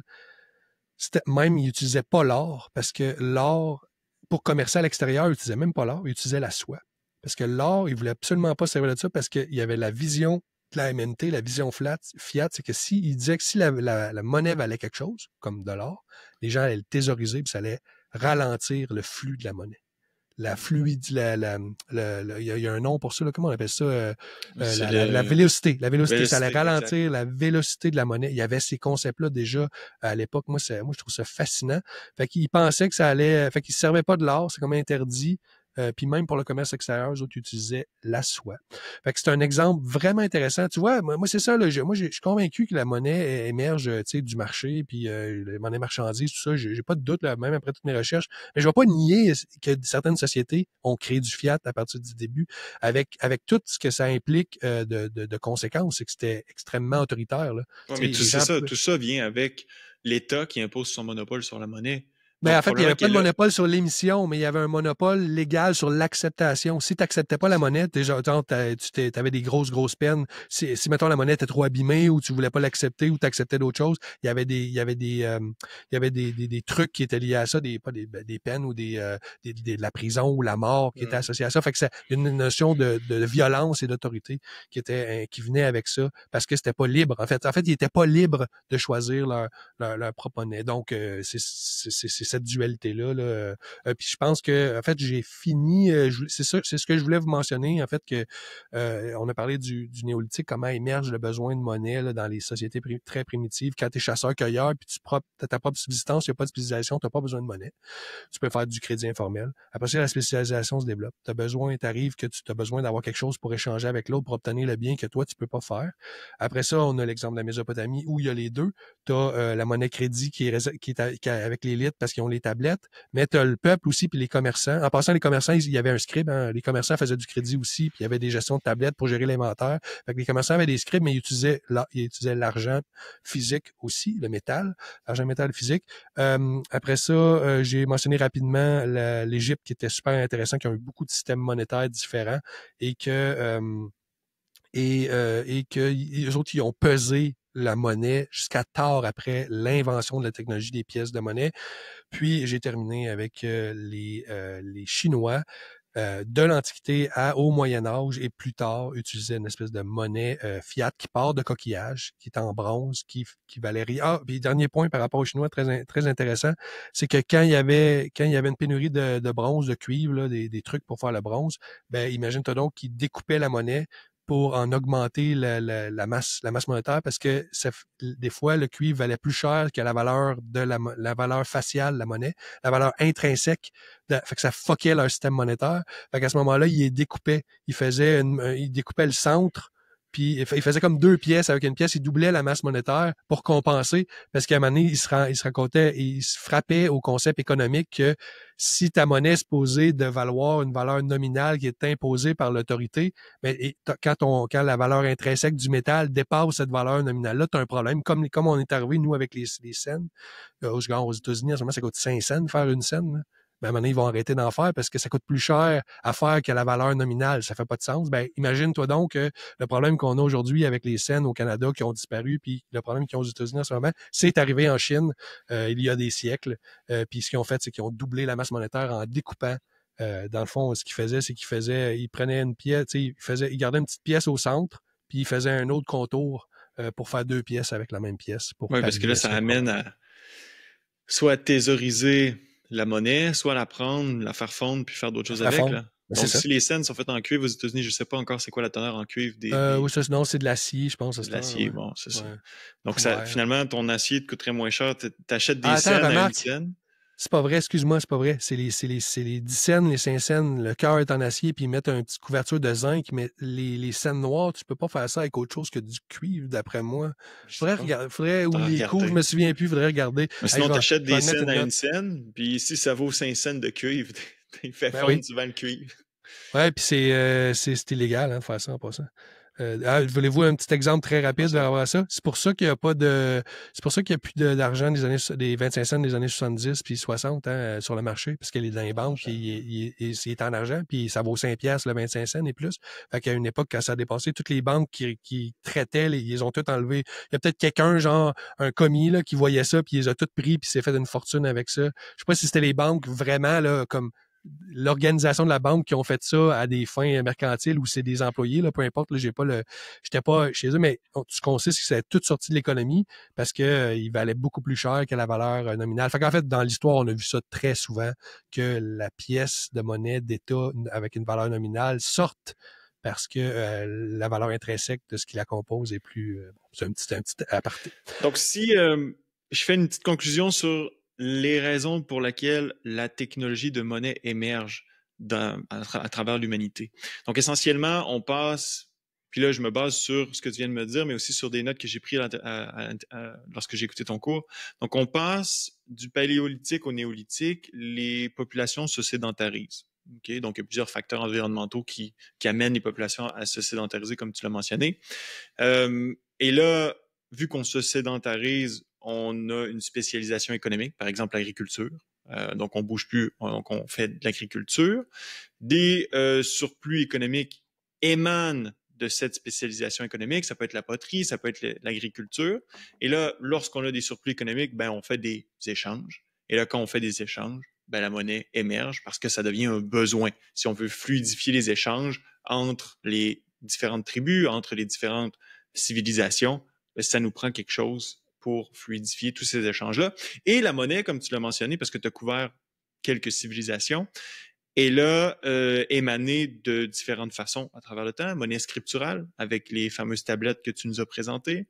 On a la monnaie marchandise, par exemple, en Égypte. Je pense que c'était quelque chose qui était assez présent, la monnaie marchandise. Ça peut être le blé, ça peut être le grain, comme tu l'as mentionné. Il y avait des banques de grains à une époque. Des banques de grains, Ouais, imaginez-vous. les systèmes Giro étaient inventés. C'est un système de bancaire. Là, vous pouvez taper ça dans Wikipédia, là, les Giro Banking, mais c'est parti des banques de grains en Égypte. Excuse, tu peux continuer.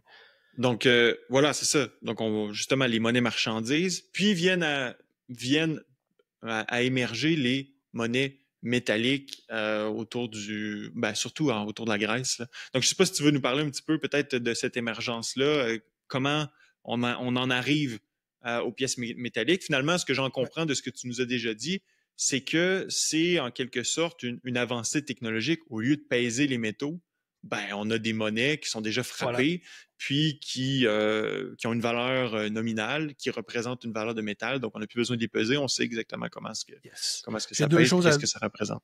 J'ai deux choses à dire là-dessus. Je vais vous montrer les pièces. J'en ai une pièce perse qui montre les premières pièces de monnaie, la raison. Puis la deuxième, qui est très intéressante, c'est que déjà, il y avait de la fraude à l'époque. Les anthropologues comprennent maintenant que il y a deux besoins qui sont remplis par les pièces de monnaie. Un, la fluidifier les échanges pour enlever la notion de peser. Et deuxièmement, il y avait, dès le début, il y avait un concept de gestion économique. La dévaluation dès les premières pièces. Puis je vais vous montrer ça à l'instant. Donc ça, c'est une pièce perse. Ça s'appelle un siglos.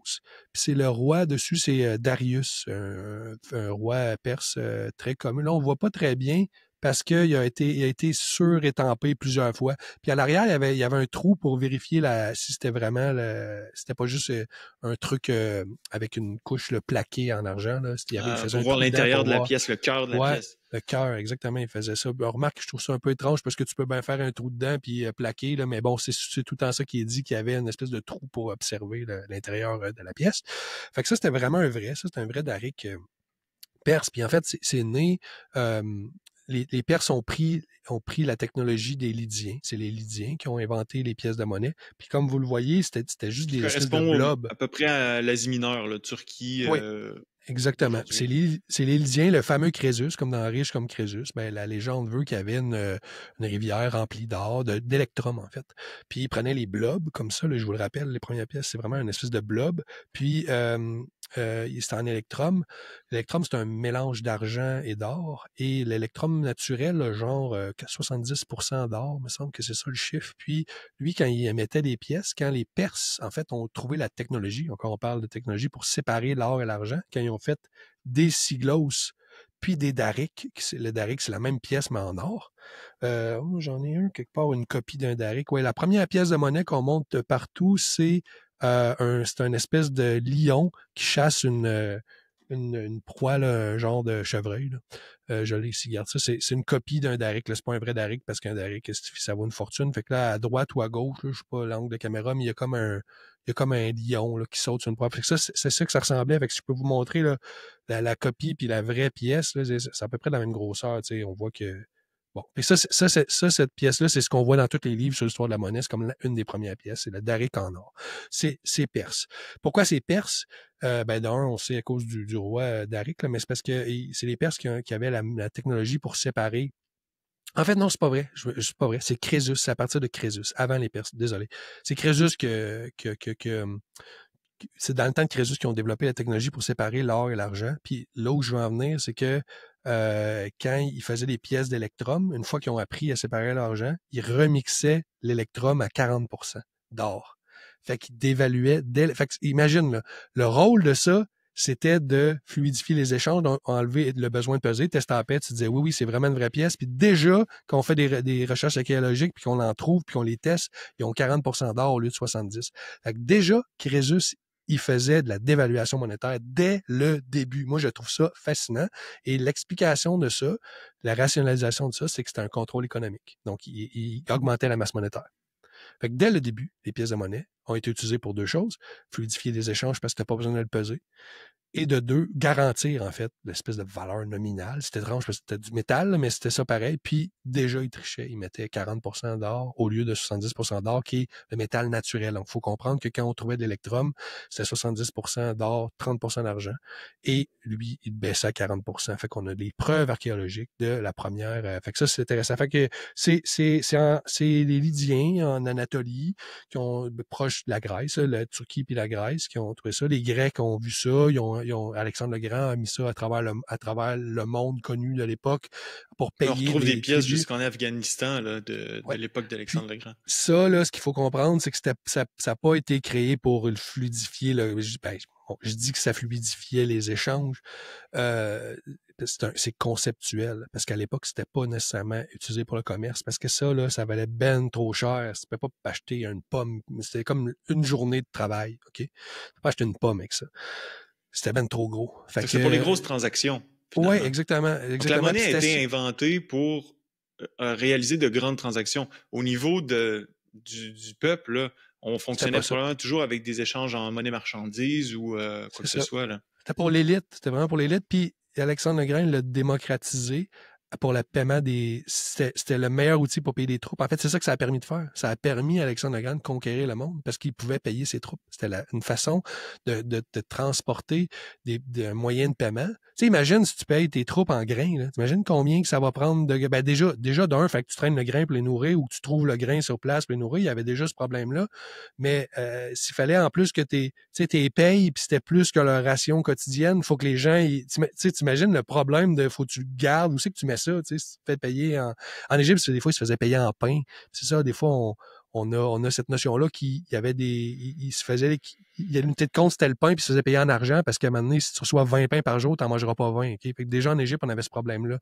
Puis là, ben, si on pense à Alexandre le Grand, mais il faut penser qu'il prenait une façon de payer ses troupes pendant qu'il se déplaçait, puis il pouvait pas le payer en nature puis en grain, parce que Chris, où c'est que tu vas le mettre? Faut déjà, anyway, vous avez compris le concept. Fait que ça me permettait de mobiliser des troupes puis de conquérir le monde en les payant en pièces d'argent. J'en ai des vraies pièces Donc grecques. finalement, c'est l'utilisation de cette nouvelle technologie qui a permis, pas juste celle-là, évidemment, il y a eu des avancées technologiques au niveau de la militarisation de ces troupes, mais c'est cette technologie-là qui a permis à Alexandre le Grand de conquérir au-delà de la Macédoine, de vraiment C'est ça. étendre les frontières de son empire, Voilà. alors que ça n'avait jamais été fait à cette échelle-là. Ben, oui, la Mésopotamie a déjà été des gros empires, mais tu sais, c'est l'échelle, c'est vraiment ça. L'idée ici, c'est que ça se résumait à ça. Et régionalement, mettons, il y avait les empires qui pouvaient faire ces conquêtes, mais à partir des Grecs, puis ensuite les Romains, c'était un autre niveau d'échelle où là, ils conquéraient le monde. C'est le monde connu de l'époque, là.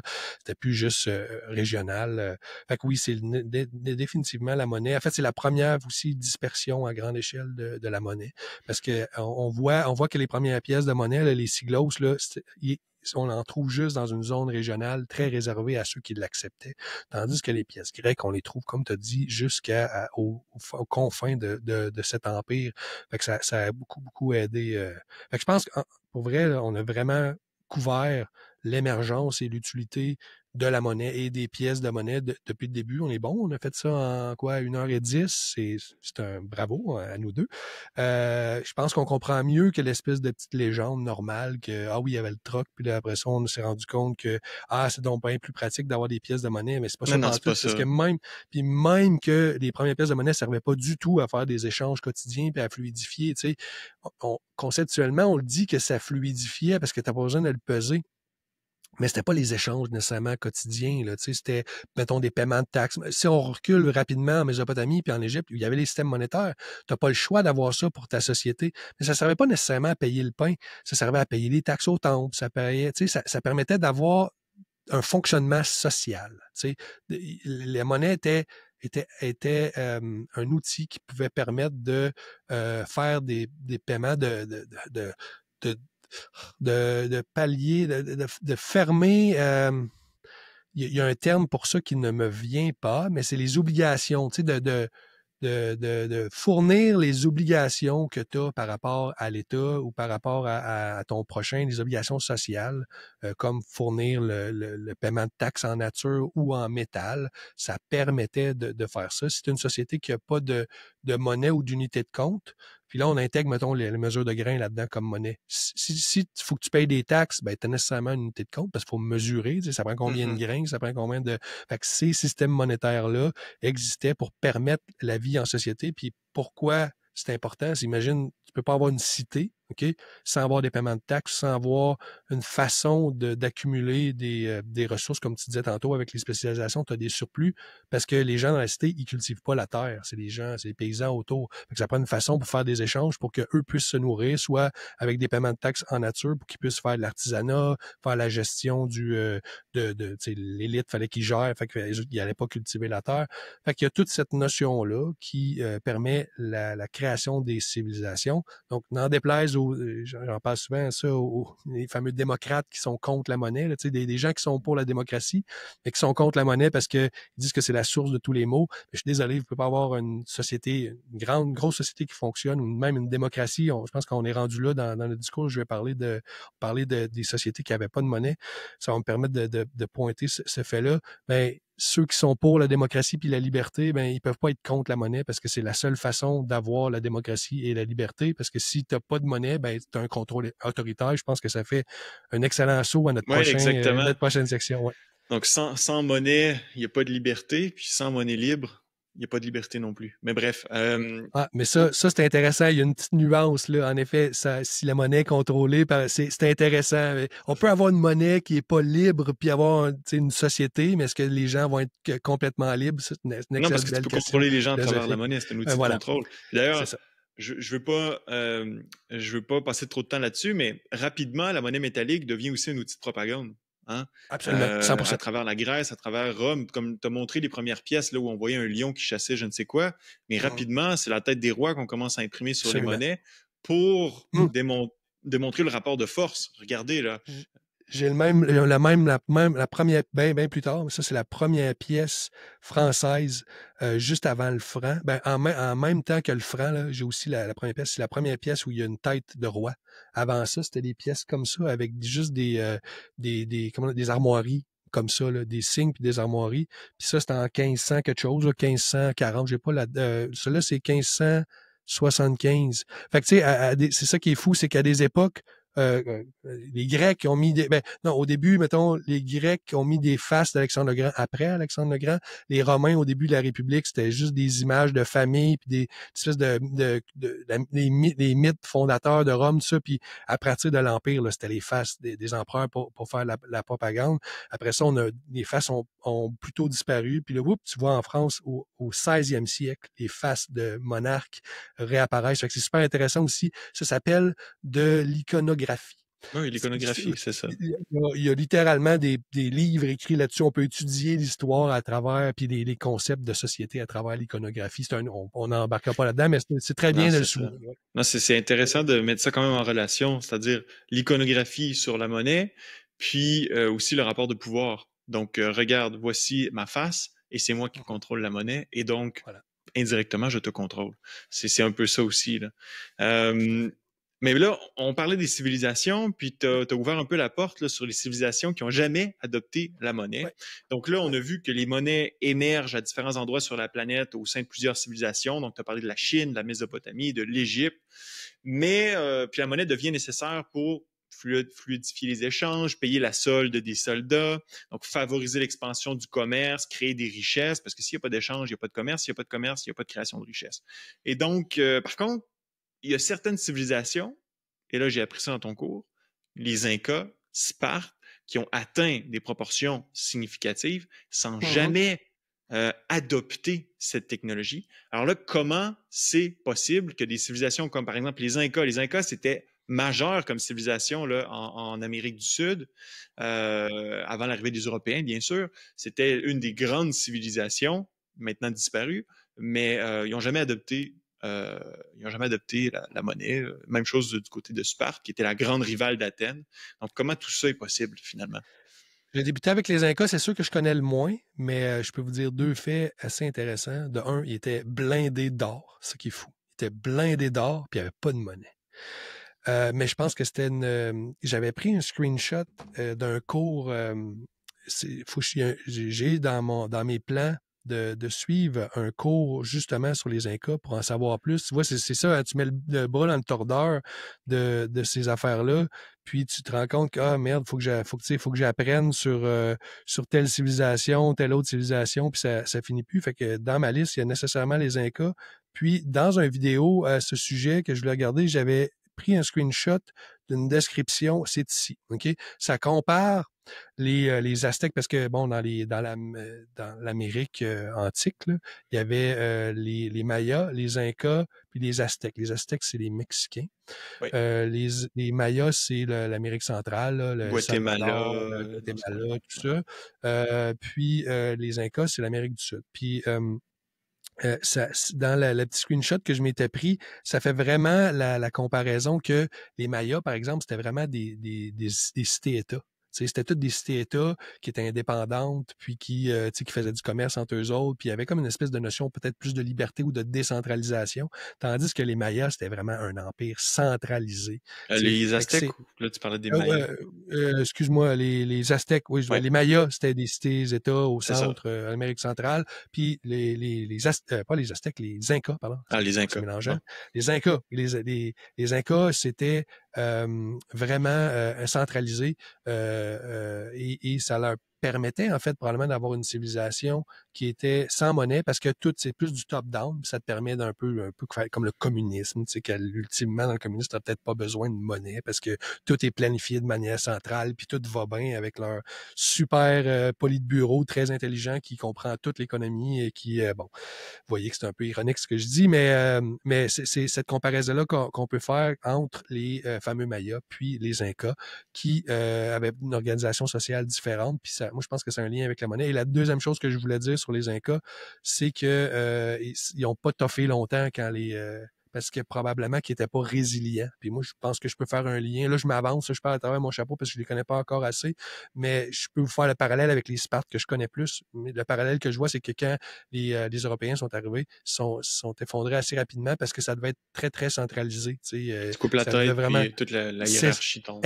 Exactement. Tandis que quand tu as des cités-États, ben je pense que je sais pas si les Mayas ont été plus coriaces. Là, je connais pas encore assez cette partie d'histoire, mais dans ma tête, beaucoup plus résilient d'avoir plein de petits États qui sont indépendants parce que, comme on dit, si tu coupes la tête Donc, c'est un peu ce que je voulais vous dire, mais là, c'est la partie que je connais le moins de ça. Et là, je peux faire le pont avec les Spartiates. Oui. Les Spartiates, ce qui est hyper intéressant, c'est qu'on a les Spartiates puis on a Athènes à côté. Athènes utilisait la monnaie, société démocratique, libre, qui était plutôt décentralisée. Tu sais, il y avait différentes séparations. T'avais des citoyens puis des esclaves comme à Sparte, mais il y avait plus de citoyens puis c'était plus libre en fait. Tu sais, c'était une démocratie qui utilisait la monnaie, où il y avait des échanges avec l'autre, avec le monde extérieur. Tandis que à Sparte, c'était vraiment genre 1% de la population était citoyen, puis tout le reste était des zealotes qu'on appelle, qui étaient leurs esclaves. C'est eux qui faisaient l'agriculture, qui leur permettait d'avoir cette élite-là. Qui était au top. Puis, il n'utilisait pas de monnaie. Il utilisait il y avait de la monnaie, c'est comme des gros lingots de fer, je pense, une espèce de lingot de métal, mais c'était pas transportable. C'est fait exprès. En fait, c'est ça qui est fou, c'est que dans ce que j'ai lu, c'est que il savait que dans le fond, c'était quoi de la monnaie, mais il faisait exprès pour la rendre, pour briser les propriétés de la monnaie en faisant des gros lingots qui n'étaient pas transportables. C'est un refus d'adoption. Pour pas corrompre. Là. Un refus d'adoption volontaire pour pas corrompre l'esprit du Spartiate. Il faut comprendre que les Spartiates n'étaient pas du tout libres. Ils étaient enlevés de leur famille à 7 ans, puis ils passaient toute leur adolescence dans une baraque avec leurs copains spartiates pour devenir les meilleurs soldats de l'époque. C'était pas du tout libre, c'était une super élite là, qui gérait tout ça, puis il n'y avait pas besoin de monnaie parce que probablement qu'ils se faisaient confiance. Il y avait pas, il y avait cette espèce de notion de que t'es pas assez gros. Les citoyens, il n'y avait pas une assez grosse masse pour que tu aies besoin de monnaie. Et ce que ça fait au niveau de la résilience, c'est que c'était les meilleurs soldats. Ils ont gagné beaucoup de batailles contre Athènes, mais à la fin, il y a eu une bataille en particulier que je me souviens pas du nom, mais c'est pas très important, où Athènes a finalement tué une grosse part des fameux citoyens spartiates, puis ça s'est effondré, parce que c'était pas résilient. Fait que je fais le parallèle avec les Incas, que c'était pas décentralisé, il y avait pas, c'était pas résilient. Fait que je fais le parallèle de cette société très top-down avec une élite minuscule, avec beaucoup d'esclaves. Puis en passant aussi, on peut juste dire que des sociétés comme ça, sans monnaie, ça fonctionne juste s'il y a des esclaves, hein, en passant. Faut comprendre ça. Là. Si on veut que les gens soient libres et qu'il n'y ait pas d'esclavage, ça prend des échanges économiques, ça prend de la monnaie, ça prend de la liberté. Sinon, ben, tu es obligé d'avoir des gens qui cultivent là, pour soutenir cette fameuse élite. Est-ce qu'on pourrait faire un parallèle? La monnaie, c'est un outil de liberté. Voilà. Je t'interromps, mais est-ce qu'on pourrait faire un parallèle, par exemple, avec la Corée du Nord d'aujourd'hui? Essentiellement, elle a une monnaie dans les faits, mais cette monnaie-là vaut absolument rien. Puis les gens sont coercés, finalement, à faire un certain travail. Je sais pas si on pourrait faire ce genre de parallèle-là.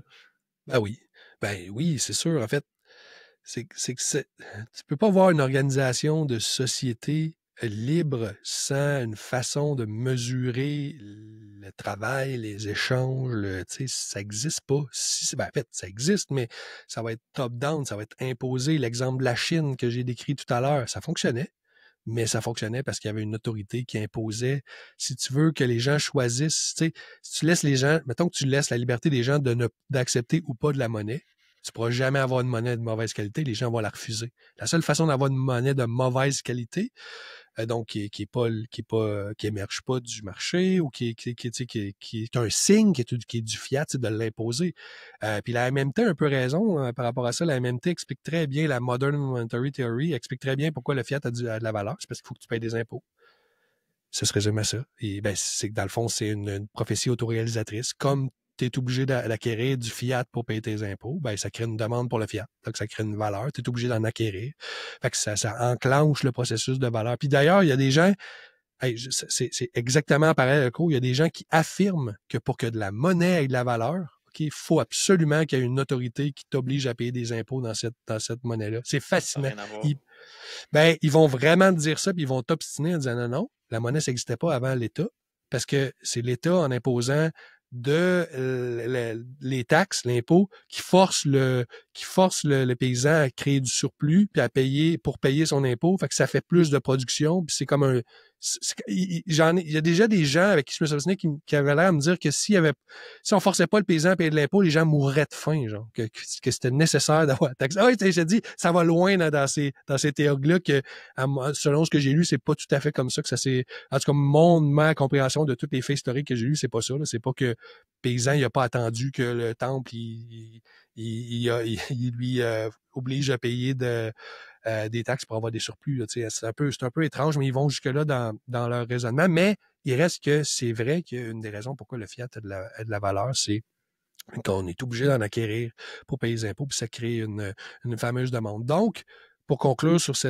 petit sujet-là de l'intérêt des sociétés sans monnaie, moi, ce que je pense que ça présente, c'est que la vraie question, en fait, c'est de savoir qu'est-ce que ça permet la monnaie dans les sociétés. Oui, il y a des sociétés qui peuvent fonctionner sans monnaie, mais c'est des sociétés autoritaires. Puis si on va avoir de la démocratie, puis de la liberté, ben ça prend absolument de la monnaie. L'exemple d'Athènes est très parlant. Athènes était beaucoup plus résilient. C'est eux qui ont imposé, en fait, leur culture à travers le monde parce qu'ils étaient plus résilients, malgré qu'il n'y avait pas les meilleurs soldats. Là, c'est Sparte qui avait les meilleurs soldats, mais ils étaient moins résilients. Puis à terme, c'est eux qui ont imposé leur culture à travers le monde. Moi, je pense que ça exprime bien. Je trouve que c'est intéressant d'étudier ces sociétés-là qui n'avaient pas de monnaie, mais c'est surtout de les comparer avec les sociétés qui avaient de la monnaie. Puis pourquoi il y avait de la monnaie? Ben, c'est parce que si tu vas avoir une société démocratique, libre, d'un certain size, d'une certaine grosseur, avec des millions de personnes, tu n'as pas le choix d'avoir une façon de faire des échanges. Voilà. Mais c'est ça. C'est-à-dire que j'étais en train de réfléchir pendant que tu parlais, puis si il y a s'il n'y a pas de monnaie, tu peux pas exprimer un signal de prix. Puis si tu peux pas exprimer un signal de prix, tu peux pas allouer efficacement les ressources dans une société. Puis si tu n'alloues pas les ressources efficacement, tu fais du gaspillage, puis tu limites la croissance économique de ta société. Tout à fait. C'est là l'importance fondamentale de la monnaie. C'est un outil technologique qui permet ça, de permettre un signal de prix, d'allouer les ressources, puis de créer de la croissance économique. Veux-tu que je te donne l'exemple parfait du niveau de ces connaissances-là dans notre société qui est terrible? Très rare les gens qui comprennent ça. C'est les gens qui ont suivi des cours d'économie. Pour vrai, toi, dans tes études, tu as fait micro, macro, hein? Oui. Puis c'est dans ces cours-là que tu as appris ces concepts-là de base que j'imagine te creuser après. Mais c'est assez peu connu. Il faut vraiment avoir lu des livres sur les économistes classiques ou autrichiens ou d'avoir fait des cours d'économie pour comprendre le concept très simple que tu viens de décrire. Et l'exemple que je te donne du niveau de connaissance de ça dans nos sociétés modernes, puis surtout dans les médias, c'est récemment à Radio-Canada, par hasard, je tombe sur comment elle s'appelle? Rose-Aimée, elle a un nom très long, là, Rose-Aimée... peu importe. En tout cas, bon, elle, ceux qui la connaissent sauront c'est qui. Parlait avec un économiste à son émission, puis je la salue très... je trouve ça très intéressant qu'elle invite un économiste à son émission, puis il parlait du concept de prix, okay, du signal de prix. Puis l'économiste était très clair et très intéressant. Il parlait dans un cas, dans des inondations à Gatineau, que des magasins où ils vendaient des bottes pour être gentils avaient fait un rabais sur les bottes pour ceux qui étaient pour aider les gens qui avaient été inondés pour qu'ils achètent des bottes à l'eau puis qu'ils puissent gérer ça. Fait que là, Rose-Aimée Autonté-Morin, voilà. Elle dit, oui, tu sais, oui, c'est une animatrice à Radio-Canada. Là, elle, dans l'espèce de raisonnement que beaucoup de gens ont, de dire, ceux qui montent les prix pendant des pénuries sont donc méchants. Tu sais, je dis pas qu'il y en a qui en profitent puis que c'est pas correct, c'est tout le temps correct, mais c'est que si tu essaies dans une pénurie de contrôler le prix en le mettant trop bas, ce que tu fais, c'est que tu n'alloues pas efficacement les ressources. Le signal de prix du marché est là pour une raison. Puis l'économiste le décrit d'une bonne manière. C'est que les magasins de bottes qui ont fait un rabais, là, qu'est-ce qui s'est passé? Tous ceux qui utilisaient des bottes dans la vie, ils se sont dit, Chris, les bottes sont à moitié prix. Ils sont tous allés s'acheter des bottes qu'ils n'avaient pas besoin en ce moment. Ils sont allés acheter chacun 4 paires parce que dans les prochaines années, ils en ont besoin, ils travaillent avec ça. Fait qu'ils ont profité du rabais. Fait qu'il n'y avait plus une estifie de paires de bottes pour ceux qui en avaient besoin. C'est à ça que ça sert un signal de prix, c'est pour allouer efficacement. Si il y avait, je dis pas de tripler les prix, là, des fois il y a du price gouging, ça existe, là, il y en a qui en profitent, puis c'est pas correct, mais tu devrais laisser le marché faire monter le prix pour que ceux qui ont pas besoin de bottes maintenant n'en achètent pas pour les laisser, c'est pas grave si quelqu'un paye 30% plus cher pour ses bottes pour là, parce qu'il y en a besoin maintenant, ça enlève pas des bottes à personne. On voit mon fils en arrière. Bonjour, Philémon. J'ai pas terminé, Coco. C'est pas C'est grave. cute. C'est ça, c'est les enfants. C'est merveilleux, ils sont curieux. Ceux qui avaient besoin ceux qui n'ont pas besoin de bottes maintenant, sont pas incités à en acheter, même si c'est juste 30% plus cher. Puis ceux qui en ont vraiment besoin, ça ne leur dérangera pas de payer 30% plus cher parce qu'ils en ont besoin maintenant. Fait que la location de bottes va se faire naturellement. Sais-tu quoi? Rosémée Automne-Témorin, qu'au début, il disait, oh non, ils sont méchants, ceux qui montent les prix, c'est des méchants capitalistes. Ceux qui ont baissé les prix sont donc fins, on devrait leur donner une médaille. Elle a compris à la fin, ah oui, c'est vrai, c'est contre-intuitif, hein, mais c'est contre-productif aussi de baisser les prix en temps de pénurie parce que c'est des acteurs qui n'en ont pas nécessairement besoin, qui en profitent. Puis il y a du monde aussi qui vont acheter des bottes à moitié prix puis ils vont les vendre 4 fois plus cher parce que le marché les rattrape toujours. Le marché, il existe. Fait que là, les gens sont allés dans les magasins, ils ont sûrement acheté 10 paires de bottes à moitié prix. Puis là, ils vont dans la rue en face puis ils vont le vendre 4 fois de prix parce que c'est le prix du marché. Puis c'est eux qui vont s'enrichir. Puis fait que tu peux pas t'immiscer dans le mécanisme du marché, tu vas juste créer plus de problèmes que tu vas. Fait que c'était juste pour te montrer dans les médias, le niveau de compréhension de ça que Mme Automne-Témorin disait que ceux qui ont augmenté les prix, c'était des méchants, quand dans le fond, une augmentation normale, je sais pas, mais on dirait on va les vendre 40% plus cher, ça donne accès aux gens qui en ont vraiment besoin, puis ça laisse ceux qui en auraient pas besoin, ils vont attendre pour faire leurs achats à plus tard, quand ça va être le prix régulier, puis ça laisse des ressources pour ceux qui en ont le plus besoin. Fait que petit aparté pour un concept économique de base qui est compris par personne, sauf ceux qui ont suivi des cours d'économie. Absolument, puis c'est tellement essentiel dans nos sociétés. Puis le problème, c'est que lorsque tu as ce genre de situation-là qui se présente, tu as le gouvernement qui intervient et qui dit, ah, attention, je réquisitionne les ressources et je vais les allouer. Parce que moi, je sais la façon la plus efficace pour les allouer. Mais c'est complètement faux. Ouais. T'en as aucune idée. C'est la personne qui est prête à payer le prix là, des fameuses bottes, là, pour continuer avec cet exemple-là, mais c'est parce elle en a besoin plus que tout le monde. Tout à fait. Donc, c'est ça. C'est simple de même. Oui. C'est aussi simple que ça. Puis en plus, alors là, voici ce qui se passe. Puis tu l'as un peu mentionné. Là, on dévie un peu de notre truc de monnaie, mais c'est vraiment important parce que c'est lié. C'est lié. Si on n'a pas de monnaie, on n'a pas de prix. Si on n'a pas de prix, on n'a pas d'allocation, comme je l'ai mentionné, efficace des ressources. Mais là, je m'en allais où avec ça? Donc, oui. Tu voulais dire, probablement que tu veux dire que les gens, ils en achètent puis les revendent au vrai prix, c'est ça? Oui, mais c'est ça. C'est-à-dire que si, justement, ce qui arrive, c'est que quand tu laisses monter les prix, donc là, clairement, tu démontres qu'il y a une demande élevée. Donc là, tous les agents économiques autour voient ça, mais qu'est-ce qu'ils font? Parfait, moi, je suis capable de faire amener des bottes de telle place, je vais les amener là parce que le prix est plus élevé. Puis en même temps, éventuellement, ça participe à faire baisser le prix parce que l'offre augmente. Puis on critique souvent les spéculateurs, mais les spéculateurs ont un rôle d'arbitrage à jouer aussi dans le marché. Absolument. Donc, parce que les spéculateurs, c'est eux justement qui vont voir, ah, regarde, les bottes sont moins chères là-bas, ils en ont besoin là. Boum, transporte les ressources là où ils sont nécessaires. Donc, ils ont un rôle aussi à jouer dans ce concept-là. Bref, c'est une belle parenthèse pour parler justement de la monnaie, des prix, etc. Là où on s'en va, puis tantôt on a un peu parlé là, avec le truc d'Electrum, que bon, on séparait l'or et l'argent, puis alors que naturellement elle était à 70%, on la remixait à 40%. Donc évidemment, on faisait de l'argent un peu avec ça. Puis on en comprend finalement qu'à travers l'histoire de la monnaie, ben monnaie et inflation semblent toujours avoir été de pair là, depuis pratiquement les débuts. Puis là, quand je parle d'inflation, je parle pas d'IPC, là, je parle d'augmentation de la masse monétaire, pardon. Puis pour l'État ou son représentant, là, donc peu importe. Là. Donc la monnaie semble toujours avoir été un outil manipulé afin de déposséder les peuples. Est-ce que je me trompe? Pièces. Non, c'est tout à fait ça. En fait, ça permet de saisir la valeur économique pour en faire un usage que les partisans de ce fonctionnement-là vont appeler démocratique. Ils vont dire que c'est pas grave si l'État saisit la valeur des gens tant que c'est démocratique. C'est ça leur rationalisation de ce scandale, entre guillemets, selon moi. C'est que c'est démocratique, fait que on a élu ces gens-là, fait qu'ils ont le droit de saisir la valeur en imprimant de la monnaie. Je vais très rapidement juste mentionner que ceux qui écoutent ça, là, puis ils vont dire « Ah non, création monétaire, c'est pas ça qui crée l'inflation. Là. Moi, je l'ai creusé, ce sujet-là. Là. Je me considère maintenant comme une autorité sur le sujet. Et si vous pensez que l'impression monétaire, c'est pas ça qui crée l'inflation, vous avez juste tort. Il y a un problème de sémantique où vous comprenez pas, en fait. Oui, il y a des facteurs extérieurs aux hausses de prix. Évidemment, c'est l'offre et la demande, le marché, les pénuries, des catastrophes, ça crée des variations de prix, OK?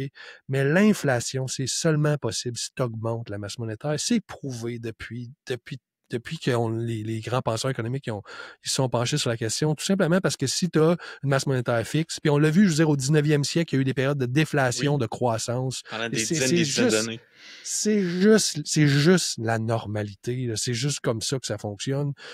Et pour mettre ça très simple, on a déjà parlé dans une de nos vidéos, si tu as des hausses de prix dans un secteur, ben, tu vas avoir des baisses, tu vas avoir moins de monnaie pour un autre secteur, tu vas avoir des baisses de prix équivalentes. C'est un jeu à somme nulle. La seule façon que les prix augmentent partout pour que tu aies de l'inflation qu'on appelle une hausse généralisée des prix, c'est si tu rajoutes de la monnaie. Puis là, les gens vont dire, mais non, regarde, on a doublé la masse monétaire depuis 2008 au Canada, puis là, on l'a triplé pendant la COVID. Puis il n'y a pas eu 3 fois, les prix sont pas 3 fois plus chers, mais c'est pas comme ça que ça marche. C'est pas ça la fonction. La fonction, c'est que tu rajoutes un potentiel de monnaie, puis c'est les banques privées qui prêtent la monnaie. C'est la façon que la monnaie entre dans l'économie. Fait qu'il y a juste il y a juste un retard, il y a un délai entre la création monétaire de la Banque centrale. Oui, la création monétaire de la Banque centrale, ça crée pas tout de suite de l'inflation, en effet. Mais la création monétaire des banques privées avec les taux d'intérêt bas, ça crée de l'inflation. Puis ça crée de l'inflation dans les actifs où ils s'en vont, comme, mettons, l'immobilier. Au Canada, l'immobilier est complètement déconnecté de la valeur, mettons, réelle ou, je sais pas moi, juste ou whatever des maisons. On dépasse les États-Unis, on dépasse tous les pays du G7 en espèce de valeur. On le voit là, dans les graphiques parce qu'on a vu des taux d'intérêt bas puis l'argent est allé dans les maisons. Puis, guess what? C'est pas calculé dans l'IPC. L'IPC, c'est une espèce de calcul de loyer moyen, je sais pas trop. Il intègre pas la valeur des maisons complètement là-dedans. Fait qu'on le voit pas dans le calcul de l'IPC, l'indice du prix à la consommation. Mais pour moi, ça reste de l'inflation parce que la masse monétaire a augmenté, puis cet argent-là, elle cherche un endroit à aller. Elle va dans le marché des actions, elle va dans le marché des maisons. Fait que ça crée des bulles de marché de stock market, là, des marchés d'équité, des financières. Ça crée, comme on a vu là, dans les dernières années, il y a eu beaucoup de bulles. Ça crée des bulles immobilières. Fait que je faisais juste une aparté pour dire, ceux qui vont dire, ils connaissent pas ça, eux autres, imprimer de la monnaie, ça crée pas toujours de l'inflation. Ah oui, je comprends tous les mécanismes en dessous. Puis je peux vous dire que la seule façon qu'on aide à l'inflation, c'est en ajoutant de la monnaie, des unités monétaires dans l'économie. Et ça date de l'origine, imagine-toi donc, des pièces de monnaie, pas des systèmes monétaires. Ces systèmes monétaires en existaient avant les pièces de monnaie, comme on a vu, comme on a discuté. Et puis oui, à ce moment-là, quand tu augmentais la masse monétaire, j'imagine que tu vas avoir de l'inflation des prix à Rome. À Rome, c'est après la création des pièces, mais Rome est un excellent exemple de ça. Je pense que oui, en Chine, la monnaie signe que je t'ai parlé, il y a eu des moments où c'était compliqué avec la valeur du cuivre. Aussi, quand l'économie, l'espèce de valeur de la monnaie s'ajustait selon l'économie. Fait que là, comme j'ai parlé plus tôt, on voyait comme une espèce de mécanisme un peu de banque centrale inversée, que c'était la valeur de l'économie qui donnait la valeur de la valeur nominale un peu à la monnaie. Fait que tout ça, c'est depuis les origines. Moi, je vois tous les liens avec tous les systèmes monétaires que j'ai étudiés depuis 5000 ans, tu sais, que ce soit des systèmes de monnaie dette, des systèmes de... Fait que c'est toujours ça. Puis on voit que dès l'origine des pièces de monnaie, avec notre fameux Crésus, quand ils ont appris comment séparer l'argent et l'or, ils ont tout de suite sauté sur l'occasion pour augmenter la masse monétaire, donc faire plus de pièces de monnaie en électrum que l'électron naturel l'aurait permis. Puis définitivement, ça a dû avoir un effet sur les prix, en fait, de l'époque, là, parce que tu augmentais la masse monétaire. Fait que cet aparté-là était vraiment pour confirmer ton intuition dans ta question de dire, est-ce que c'est de même depuis toujours? Ben, on a la preuve, en fait. Dans un des livres que j'ai lu, il disait, oui, une des raisons pourquoi on a fait des pièces de monnaie, c'était pour contrôler l'économie à cause de cette notion. Ça a été repris par les Romains, par les Grecs. Par les Grecs, moins, c'était juste pendant les périodes de crise et les périodes de guerre qui dévaluaient la monnaie. Il était assez fixe sur la valeur, sur la pureté, les Grecs. Les Romains, rendus à l'Empire, eux, la crise du 3e siècle, ils en ont absolument abusé, clairement. Il faut dire que c'était comme ça ici avant aussi. Là. Donc, pendant les deux guerres mondiales, on a débarqué de l'étalon or. Mhm. après, on est revenu parce qu'on voulait bien sûr financer toutes les dépenses militaires. Là. Pendant le siècle de déflation au 19e siècle, c'est la même chose. Ça a été interrompu par la guerre civile aux États-Unis. Puis Effectivement. ils ont fait les premières hyperinflations là, du dollar continental. Puis non, le dollar continental, c'est à la guerre d'indépendance, mais c'est le greenback, l'origine du dollar US, puis les dollars confédérés qui ont eu presque de l'hyperinflation, sont rendus à peu près à 40% d'inflation mensuelle. Fait que c'est pas une vraie hyperinflation notée, mais c'est l'équivalent. Fait que pendant c'est ça qui est fou, pendant ce siècle-là de déflation, de croissance, pas de la déflation comme on a eu les années 30, là, qui est un éclatement d'une bulle de crédit, ça a été interrompu en plein milieu par une guerre civile où ils ont fait une belle période d'hyperinflation causée par la guerre. Fait que oui, la guerre, c'est toujours une bonne raison pour imprimer de la monnaie. Puis, David, je te partage comment dire, ma deuxième pensée là, majeure, je dirais, de ton cours. La première, je te l'ai partagée tantôt sur c'est quoi la monnaie. Je t'ai partagé ma définition. Là, je veux que tu critiques ma réflexion sur ce qu'est l'histoire de la monnaie. Donc, l'histoire de la monnaie. C'est l'histoire d'hommes qui adoptent des instruments monétaires efficaces, qui éventuellement font l'objet de modifications qu'on croit géniales, mais qui s'avèrent la plupart du temps horribles. Ces grands penseurs, économistes ou hommes d'État qui manipulent la monnaie finissent toujours par voler au peuple ses économies, et cela se fait parfois lentement, parfois rapidement, mais le tout reste inévitable. Ouais, ouais, Qu'est-ce que t'en penses? c'est vrai, puis ça me permet de te placer que c'est la deuxième partie du cours, en fait. C'est la première partie, c'est l'émergence. On décrit l'émergence, les différentes théories d'émergence, on définit des différentes définitions de la monnaie, on explique comment les pièces de monnaie sont arrivées. Puis après ça, la deuxième partie du cours, ça explique comment l'État en est venu à saisir complètement le pouvoir monétaire. Fait qu'on voit l'apparition des banques centrales, comment ça s'est passé qu'on est parti de la Banque d'Amsterdam, la première banque centrale, jusqu'à la Banque d'Angleterre, puis la Fed. On décrit tout ça. Puis tu as tout à fait raison. C'est que le point tournant de tout ça, c'est que dans les 3-4 derniers changements de monnaie de réserve, donc on avait la Banque d'Amsterdam qui avait le Gulden au 17e siècle. Après ça, elle a commencé à dévaluer sa monnaie. Puis les gens ont migré vers la Banque d'Angleterre. Ils étaient libres. Fait que c'est la monnaie scripturale en plus, ça qui est fou, mais ils ont dévalué le gulden, la pièce de métal. Tant qu'elle n'était pas dévaluée, c'était la monnaie de réserve. Ils ont migré vers la Banque d'Angleterre. Et là, la Banque d'Angleterre, elle, a inventé le prêteur de dernier recours parce qu'il y avait des problèmes systémiques, des run on bank, tout ça. Ils ont pris le contrôle de l'émission des billets remboursables en or parce qu'avant, les banques en Angleterre pouvaient émettre des billets remboursables en or, mais la Banque d'Angleterre a saisi ça. Fait que c'est comme étape par ils ont empêché les changeurs d'avoir accès aux pièces. Il fallait qu'ils ramènent les pièces. Ça c'est la Banque d'Amsterdam. Il y a toutes des étapes comme ça que tranquillement, ils prennent des petits pouvoirs comme ça. On arrive au printemps de recours, puis après ça, on arrive au dollar US où la Fed arrive puis dit bon, mais c'est nous autres qui va gérer ça maintenant. Mon point où je voulais en venir en vous décrivant ça de manière très résumée, c'est de dire que les gens étaient libres de choisir la monnaie qu'ils voulaient. Ils ont migré là, de banque centrale comme ça en disant ah ouais, là, je te fais plus confiance, je vais aller voir l'autre. Mais une fois que ça a été le dollar US, personne ne peut sortir de ce système-là là, pour jusqu'à maintenant, jusqu'à l'invention peut-être de Bitcoin. On n'avait pas le choix.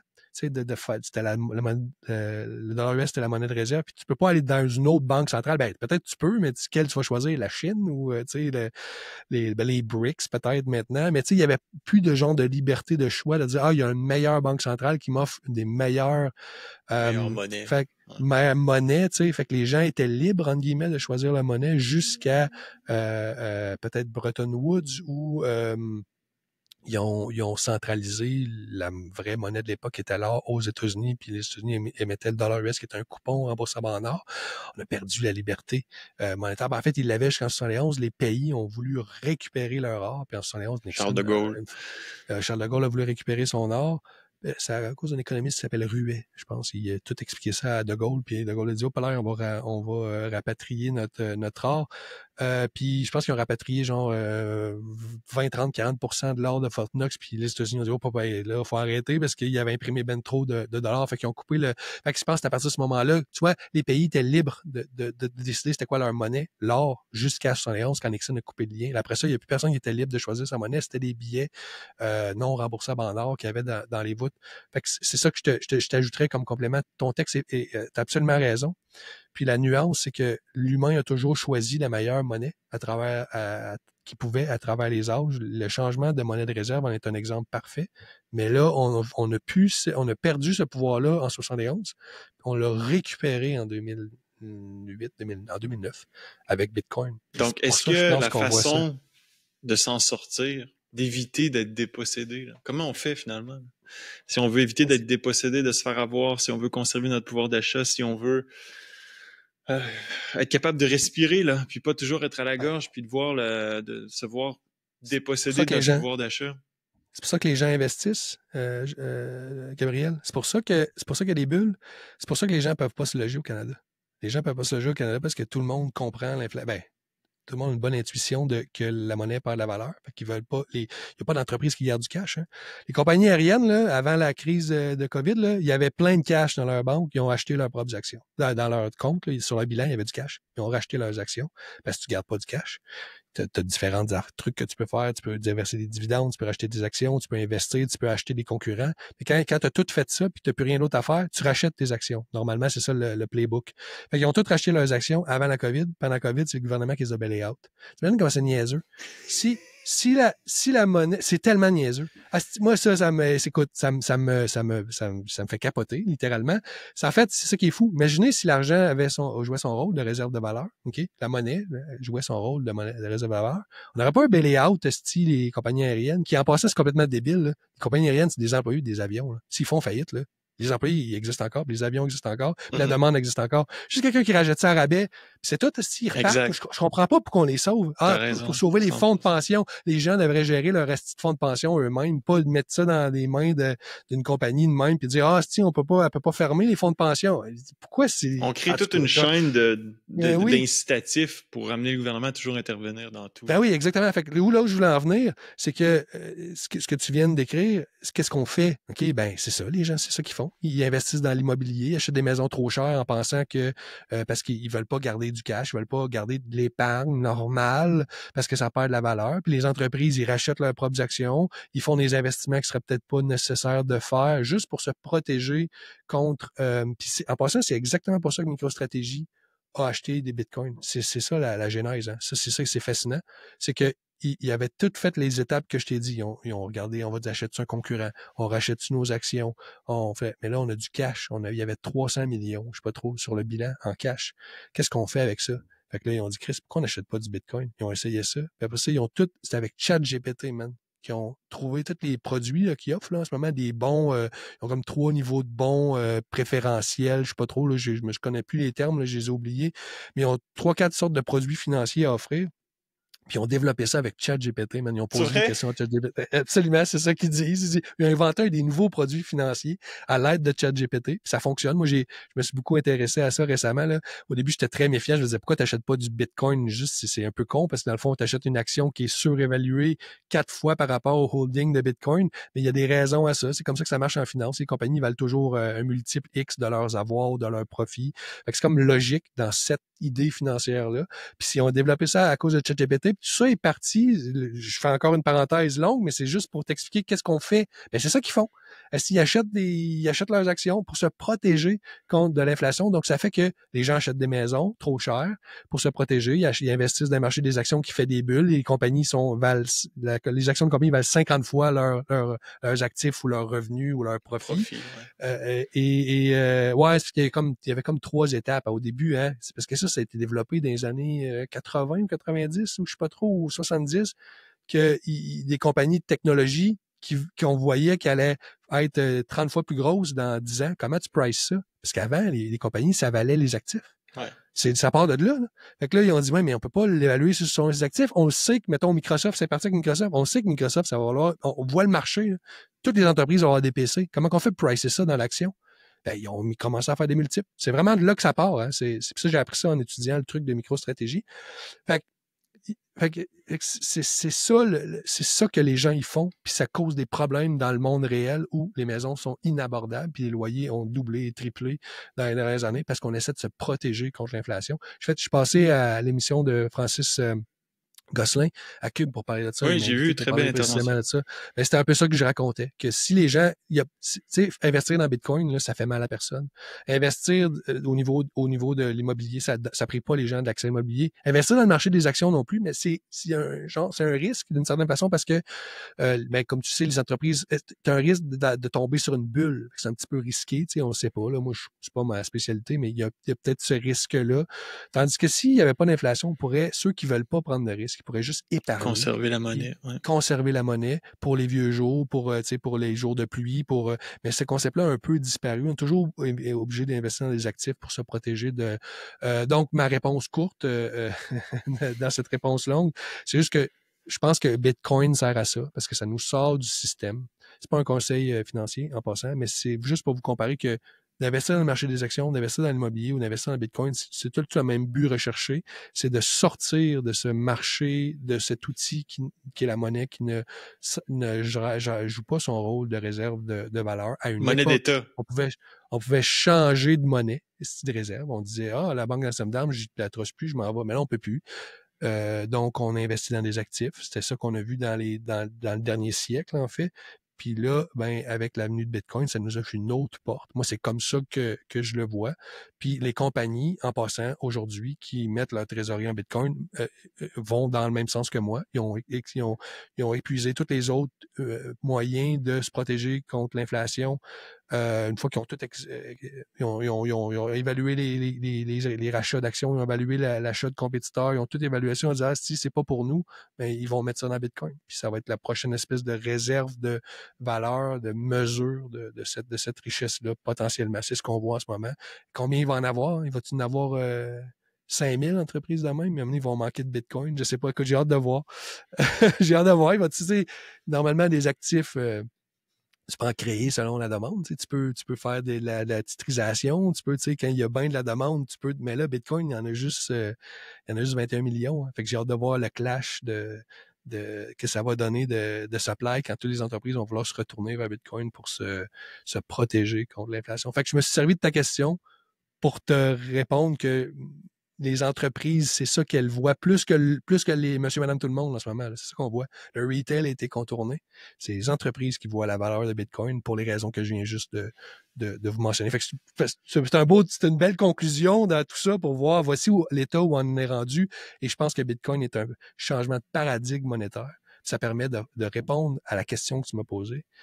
Qu'est-ce qu'on fait? Mais moi, je ne sais pas qu'est-ce qu'on fait, mais je sais ce que les entreprises, plus en plus d'entreprises font, puis ça a l'air d'être de plus en plus sérieux. Fait que c'est ça ma réponse, c'est que je le regarde de l'angle de l'entreprise. Voilà. Non, puis Personnel. c'est d'ailleurs la raison pour laquelle on a fait cette vidéo-là aujourd'hui, c'est parce que si vous voulez comprendre Bitcoin, si vous voulez ben, vous devez comprendre la monnaie. Puis Ouais. d'ailleurs, c'est la raison pour laquelle je vous invite à aller voir le cours de David. Le lien est dans la description. Allez voir ça. C'était une petite introduction aujourd'hui. Évidemment, on n'a pas couvert aussi large que ce que vous allez retrouver dans le cours. Les discussions avec les différents intervenants qu'on a nommés en début de conversation, c'est super. Donc, allez voir ça. Puis, David, en terminant, est-ce que tu as quelque chose à te dire? Est-ce que tu es en train de travailler sur un nouveau livre? Qu'est-ce qui se passe de ton côté, là? Écoute, là, ce que je fais, c'est que je corrige le transcript. Là, écoute, le cours, c'est 8 heures. Là, ça donne 80 000 mots en ce moment. Peut-être même plus quand je vais avoir fini. Pour vous donner une idée, mon livre sur Bitcoin fait genre 35 000 mots. Fait que je vais en être arrivé à peut-être 2 fois et demi la grosseur de mon livre que j'ai déjà rédigé. Et j'aimerais peut-être en faire un livre. Je vais peut-être me servir de ChatGPT. Je vais fournir à ChatGPT le corpus de tout ça, qui est déjà très intéressant. C'est déjà presque un livre, mais c'est pas écrit en prose. C'est écrit comme c'est du transcript de ce de comment je parle, que j'ai un peu amélioré, mais je vais essayer d'en faire un livre avec... puis là, je dis avec ChatGPT, c'est juste pour changer le style. Là, ça va pas rajouter les faits que j'aimais, les opinions que j'aimais, puis les faits que je note viennent de mes recherches. Là, je demande pas à ChatGPT d'écrire un livre, mais je vais peut-être demander à ChatGPT de formater ça comme un livre pour pas me À retaper l'utiliser la comme réécriture. éditeur, comme secrétaire, Comme autrement éditeur, dit. Ben oui. exactement, tu sais. Puis après ça, je vais le proposer à mon éditrice. Est-ce qu'elle souhaite-tu en faire un livre? Puis ça sera peut-être ça. Peut-être que ce tout le contenu de ce cours-là, je pense que ça pourrait être intéressant de le mettre sous forme de livre. Ça va faire une pas pire brique, je pense.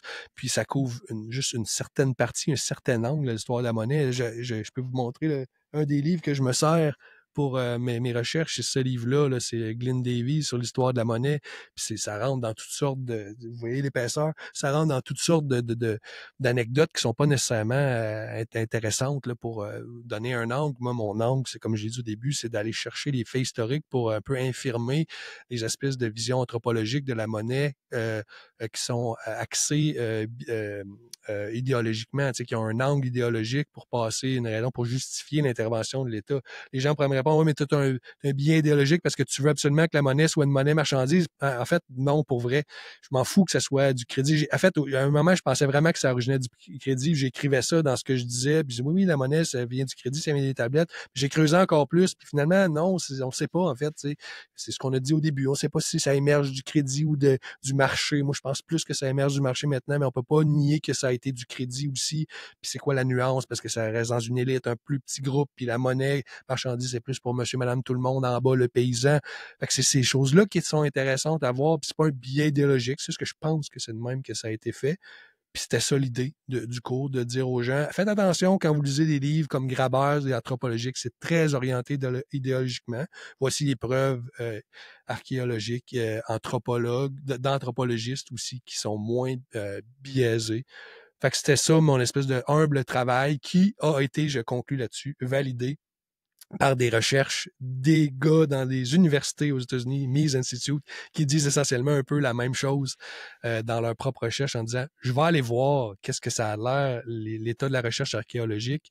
Puis, ça va vraiment plutôt dans le sens, à mon avis, des partisans de la monnaie marchandise que ça a probablement émergé du marché. C'est ce qui est le plus probable. Même si on n'a pas de preuve qu'une société a marché sur le troc exclusivement, mais personne n'a dit ça. Personne ne s'attend qu'une société fonctionne par le troc. On l'a mentionné, ça marchera pas. Tu peux pas avoir une grande société qui marche par le troc. Ça prend un système monétaire qui soit basé sur une unité de compte de marchandises ou basé sur l'imposition d'un État. Ça a existé aussi. La Chine est un exemple. Tout ça a existé. Il faut juste pas être dogmatique. Il faut embrasser toutes ces différentes théories et se faire sa propre idée. Ça va être le but du livre. Voilà. Sinon, David, on peut te rejoindre sur Twitter.